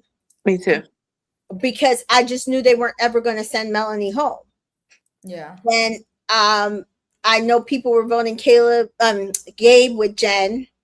And I said, doing that is going to send Thea home. I just feel like they think she's expendable. So that was my thought process when I was strategically voting. I know people did that for a reason, because I saw a lot of people say, had I seen episode 8 and then voted, my votes would have been different. Yeah. But they always do that because they have a way of they're trying to manipulate us. They always do that. They always do it. A lot of people was like, they probably wouldn't have put Soul with Sincere. They probably wouldn't have put Jen with Gabrielle. Mm-hmm. Mm-hmm. So Kenzie was always going to country. Yeah. But we knew a girl, and then a lot of people thought this vote was just to couple up people. And I said, if you've watched the UK, more than likely they dump in somebody. Yeah, I just thought it wasn't going to go the way they had it. I didn't think they were going to leave it in whatchamacallit's hands. Yeah. But then it made sense with it being 2 girls, 1 guy. Yeah. So that was it for the episode. And as everybody knows, if you were trying to vote that night, it crashed because it was. And I didn't know that because I was able to vote at 12:50.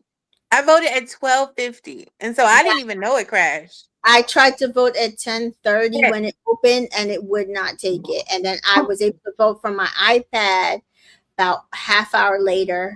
My son, same thing. He tried to vote on his phone.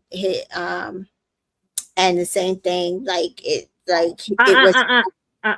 So I knew it crashed, and then when I woke up the next morning, they were saying, "Hey, so it's open still. So go ahead and vote till 3:00." And I was like, it makes sense because they have time to give results and edit it.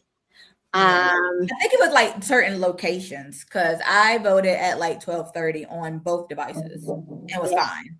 Yeah. I think I still could not vote up until like 12 when I was trying on my phone. And I took it on and off Wi-Fi. And then when I woke up the next morning, apparently it was the most downloaded app in the Apple Store or the Google Play Store or something. Oh, really? Yeah, it was at the top. Yeah. Yeah. And so, I mean, this is where we are with Love Island. Mm-hmm. And again, some people have watched more seasons than just like last season or even the season before, and had their thoughts on the vote. Some people have watched UK, had their thoughts on the vote, and some people have watched has never watched and just voted how they felt based on this episode and the previous episode. So now, what do we think about the fact that they were potentially using our vote in this way to jeopardize somebody? Because we used to get favorite boy, favorite girl, and then the Islanders would pick their favorite to stay. Or, you know, they would make us vote for the couples at like that were there. And they would jeopardize bottom three couples. And I know that people were upset. I don't know many people upset in season personally. When season 6 went down, I know people didn't think it made sense online, but I still stand to this day that I don't care what y'all say, Janae was always the right answer. For them to save. Season they did very similar things where they had us vote to send people on dates, and we basically did similar things to that we did here, which is split people up because we were tired of the nonsense. And then they had them do what, like a recoupling or something, and then they no when we did this last year, the cast chose who went home. Yeah, that's what I thought. That's why I was shocked when they gave it to Corbin to do it, because I was like, "That's not how y'all did it last year. That's how Charlie got sent home."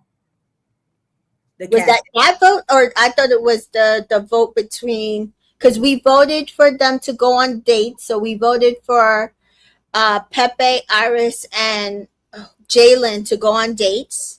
That's the vote that I'm thinking of. But then we also voted for Pepe to be with Hannah. We voted for him to be with Hannah. Jeremiah and Huda, we split up Taylor and Alandria, and we split up Charlie and Hannah. We split them up, and then the cast voted on who they wanted to send home, and they sent home Charlie. Charlie. Yeah. There was no recoupling between the three at the bottom. Taylor, because it should have been Huda chooses one of those guys. But that's not what happened. The cast voted. Okay, so that was that vote. So what was the Jalen versus Huda vote then? That was the door. That was the cast having to stand behind somebody. You talking about? That was another one. Yeah. So they're not chosen each time. We never sent anybody home, really.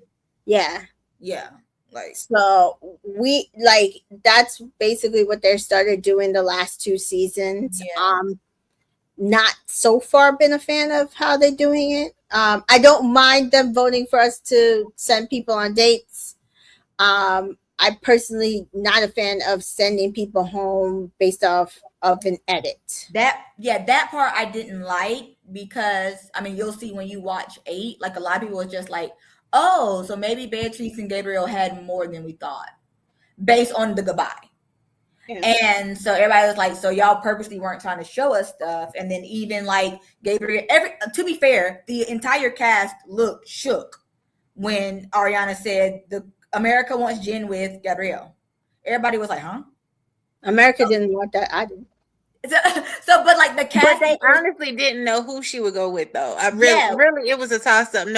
Jen wasn't really chatting with nobody, so it was like Jen is just there to watch Love Island live. Like she ain't really trying to grasp anybody. She was shocked that even her and Gabrielle had anything in common, because she was like, I go for finance bros. Like, that is not my type at all. I would never date a Gabrielle.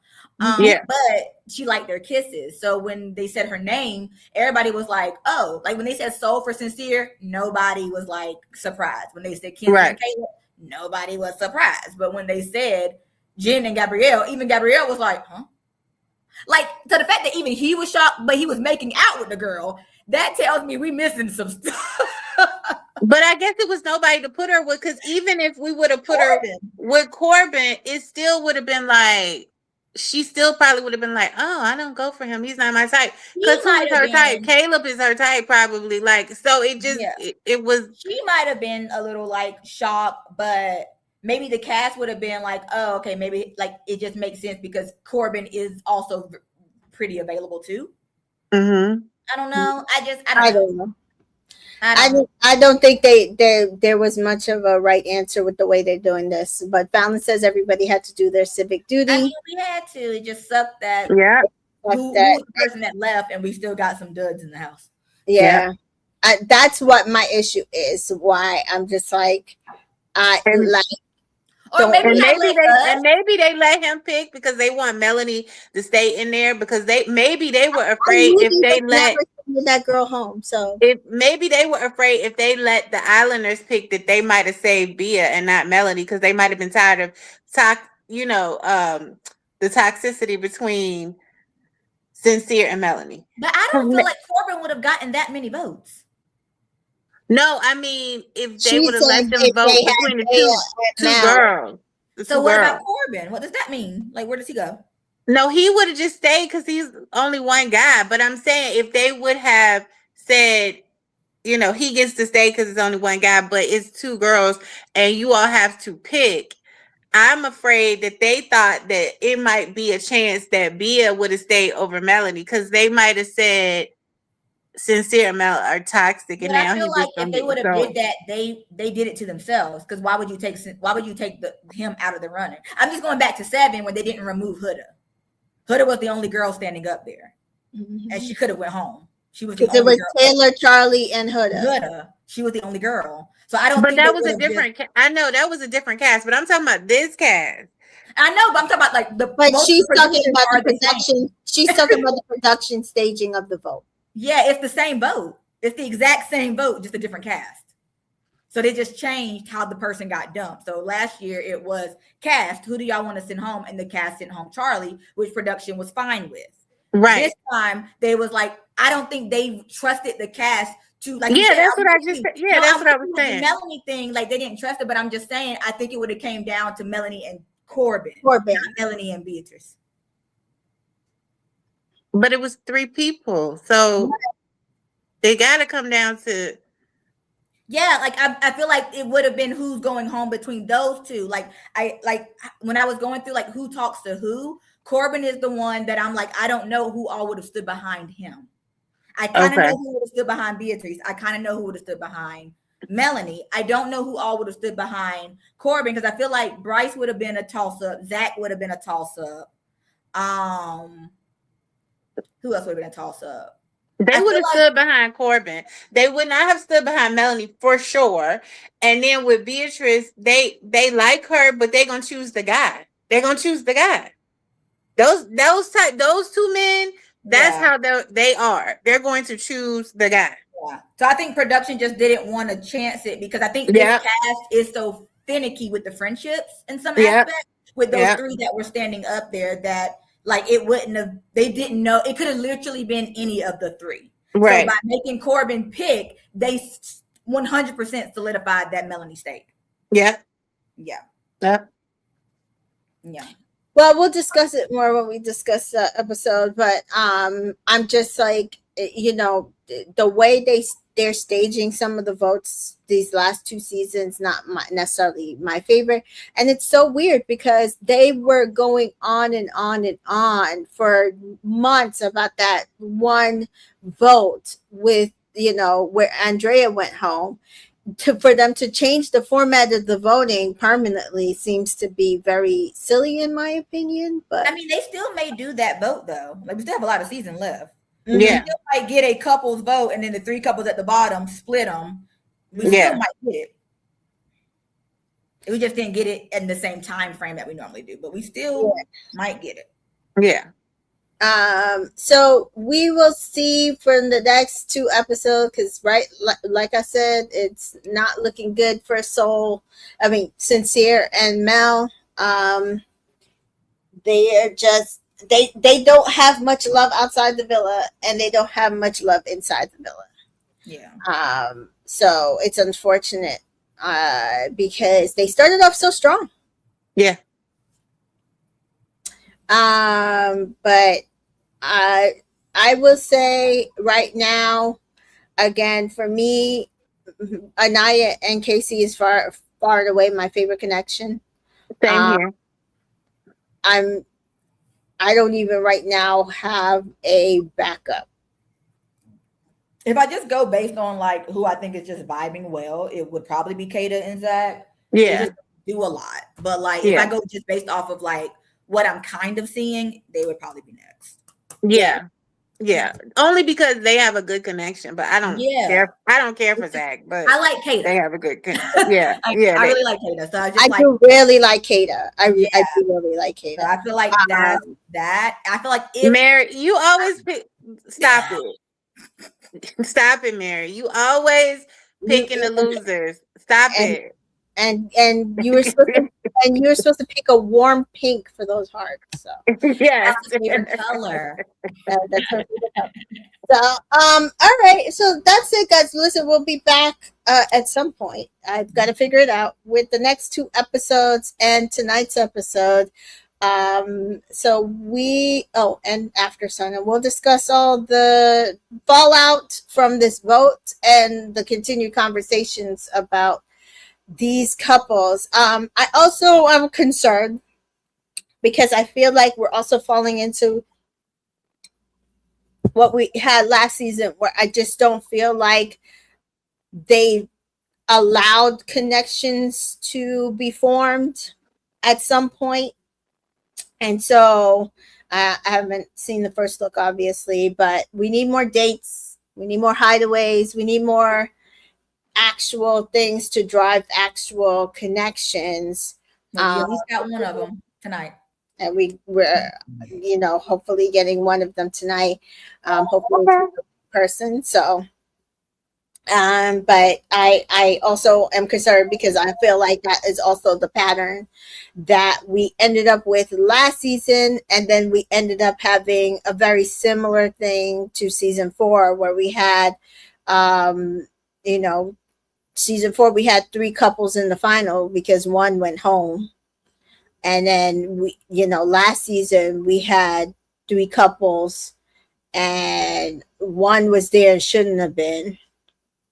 And honestly, we only have one of those couples still together today. And now, like, I'm not asking for couples to necessarily stay together, but the ridiculousness of that final 4 last season. Right.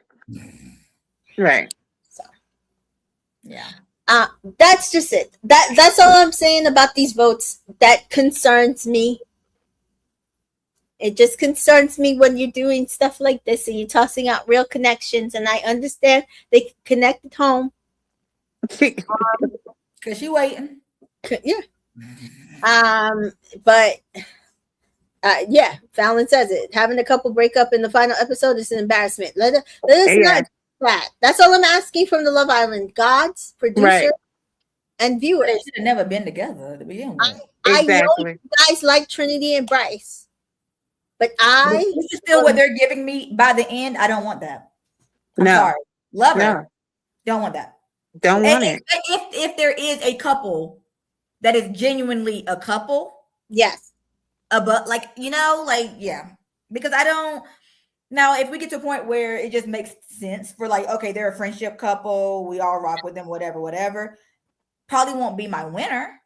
Yeah. But that'll be fine. Yeah, like, I mean, we had Kayla and Aaron. We knew that they should not stay together, and we made sure to keep them out the villa. Now, were they still together after the show? Yes, for a little bit, but they didn't go. Yes, but had they made the finals, I would have been annoyed. I would have understood, but I would have understood it though. Yeah, because they did have a connection, whether we liked it or not. Correct. They had Absolutely, but if we have another Huda Chris situation and I was advocating for 3 episodes for them to go home, no, and y'all still voted them into the final, I'm sorry. Well, I'm concerned because if you saying it's the most downloaded and these little children just do whatever, I'm concerned. Listen, my son voted the way that everybody else voted. So I'm saying that it's not everybody because he voted. And honestly, it's because of the way it was edited. I understand why people voted Gabe with Jen. Because that's what it made it seem like. Because we, like I kept saying, we don't see Jen enough. And when we did see her, it was in that conversation with Zach and the conversation with Gabrielle. And unfortunately, more people like Kata than Beatrice. So they weren't going to put her with Zach, even though she had the better conversation with Zach. Correct. And the only thing I had to explain to my son was why I was not voting Gabe with and he's like, so you're basically voting because you like people. And I said, yes. Yeah. Because I know them and they're going to use this vote to dump somebody. And they did. Because had she gotten with Corbin wouldn't have been down there and it would have just been Beatrice and Beatrice would have been down there. It would have just been Melanie down there by herself. And they would have just saved her. They would just say you're single and vulnerable. And I think that would have been it. I don't think they would have sent Melanie home. No. They want the fallout. That's the reason why I voted the way I voted. And I know a lot of people did vote the same way. But again, I can't just blame it on kids. I'm blaming the editing. And now my whole thing is that says to me, if you did all of that editing and that's how you allowed the vote to go, I can't say I like it. Right. That's kind of that vote was really based on truly the edit that we got. Yeah, right. Because that's kind of not fair if there was a genuine connection being built by somebody and y'all was just like, fuck the connection. Right. Yeah. That's just me. So, yeah, Murray said they got the result they wanted. They manipulated the vote into the result that they wanted. Exactly. Honestly, I felt the same way about last season's final vote because I feel like they manipulated the final 4 vote where they didn't show a lot of Nicolandria's final moments because they already had their winners in their head because they, in their head it was the story that was of the season. And that's why the winners are not together. And the second place couple still is. Still is. Yeah. So I'm always gonna tell y'all my opinion so that when we get tiptoe closer to these final votes, we don't be making these mistakes, guys. We need to come together as a family. And then also you've been watching it for a long time and you're dissecting it and coming from, a place where you're looking at it introspective, retrospective from all different sides and angles. And these new people are just voting based on what they said. They're not dissecting it. And you know what I mean? They're just going by what they see on the show and the edit. And they're just being very straightforward and just voting based on that. So they're not even looking at it. I understand how I didn't watch the episode and yet I voted the way I voted. And I said, because I'm voting for who I'm okay with leaving the villa. And I was honestly not okay with anybody leaving in the villa, but I knew they was not going to let a certain person leave the villa. Because they need the fallout from this. Right. But the other people aren't thinking of it from that aspect, especially if this is their first season watching it. They don't even get all of that. And so they just so I did what y'all voted for on one device. And on the second device, I put Soul with Corbin. That also makes sense. I just left Melanie and Sincere alone. Yeah. That also makes sense. Let them duke it out. But I'm just saying, based on the edit, I understand why the vote went the way it went. Right. Of course. Yeah. So I'm just saying we need to come together as a community before because things about we're gonna get to Casa soon. Yeah. And they best to not do what they did with Casa last year. That's all I say. I feel like they won't because I think they got a lot of backlash from that. With the edit, they're doing a lot of things that if certain people are still here post Casa, a movie night is happening. Yeah, so I feel like they're not going to show that way. Yeah. That is why we had the Kristen Huda situation because there should not have even been the situation where she should have been able to pick that guy. Yeah, no. Yes. No, never. Exactly. Never where she picked them. Exactly. Nope. So that's my issue with it. She should have just come home single. Yeah. And even if like Shelly had brought Chris, let's say she did, I feel like Ace probably would have brought Coco. And then he Yeah. would have beaten Coco like we saw on Beyond the Villa. Would have went back. Yeah, Like, exactly. that's what would have happened if y'all would have just let it be. I feel like Sierra would have brought an old boy back. Yes. Like I just certain things would have happened where certain other things that transpired would have never happened. But y'all didn't let Casa be Casa. Y'all were just trying to produce it too much. Exactly. Yeah. So that's all I'm saying. These type of votes concern me. That's all I'm saying up front to you guys. All right. So that is it for us. Thank you for joining us for episode 6 and 7. We were back with episode 8 and 9, and I got to figure out 10. So I'm trying to catch up, guys. Sorry about that, but we're here. I'm still covering it. Hopefully this week we won't be too behind. I just gotta figure it out. All right. So thanks for sticking with me, guys. Where can they find you? Well, actually, did I at Miss T Joy on Instagram and Threads, and on TikTok and YouTube at Miss T Joy 1334. Yes. Okay. And Danita, where can they find you? 500 names. Twitter is Nita, Instagram is short_and_sweet, and then YouTube is Danita Faith TV. All right. And I thank you guys for joining me as always. And Mary says it's fine. I prefer multiple episode streams. That is why we love you, Mary. All right. I will see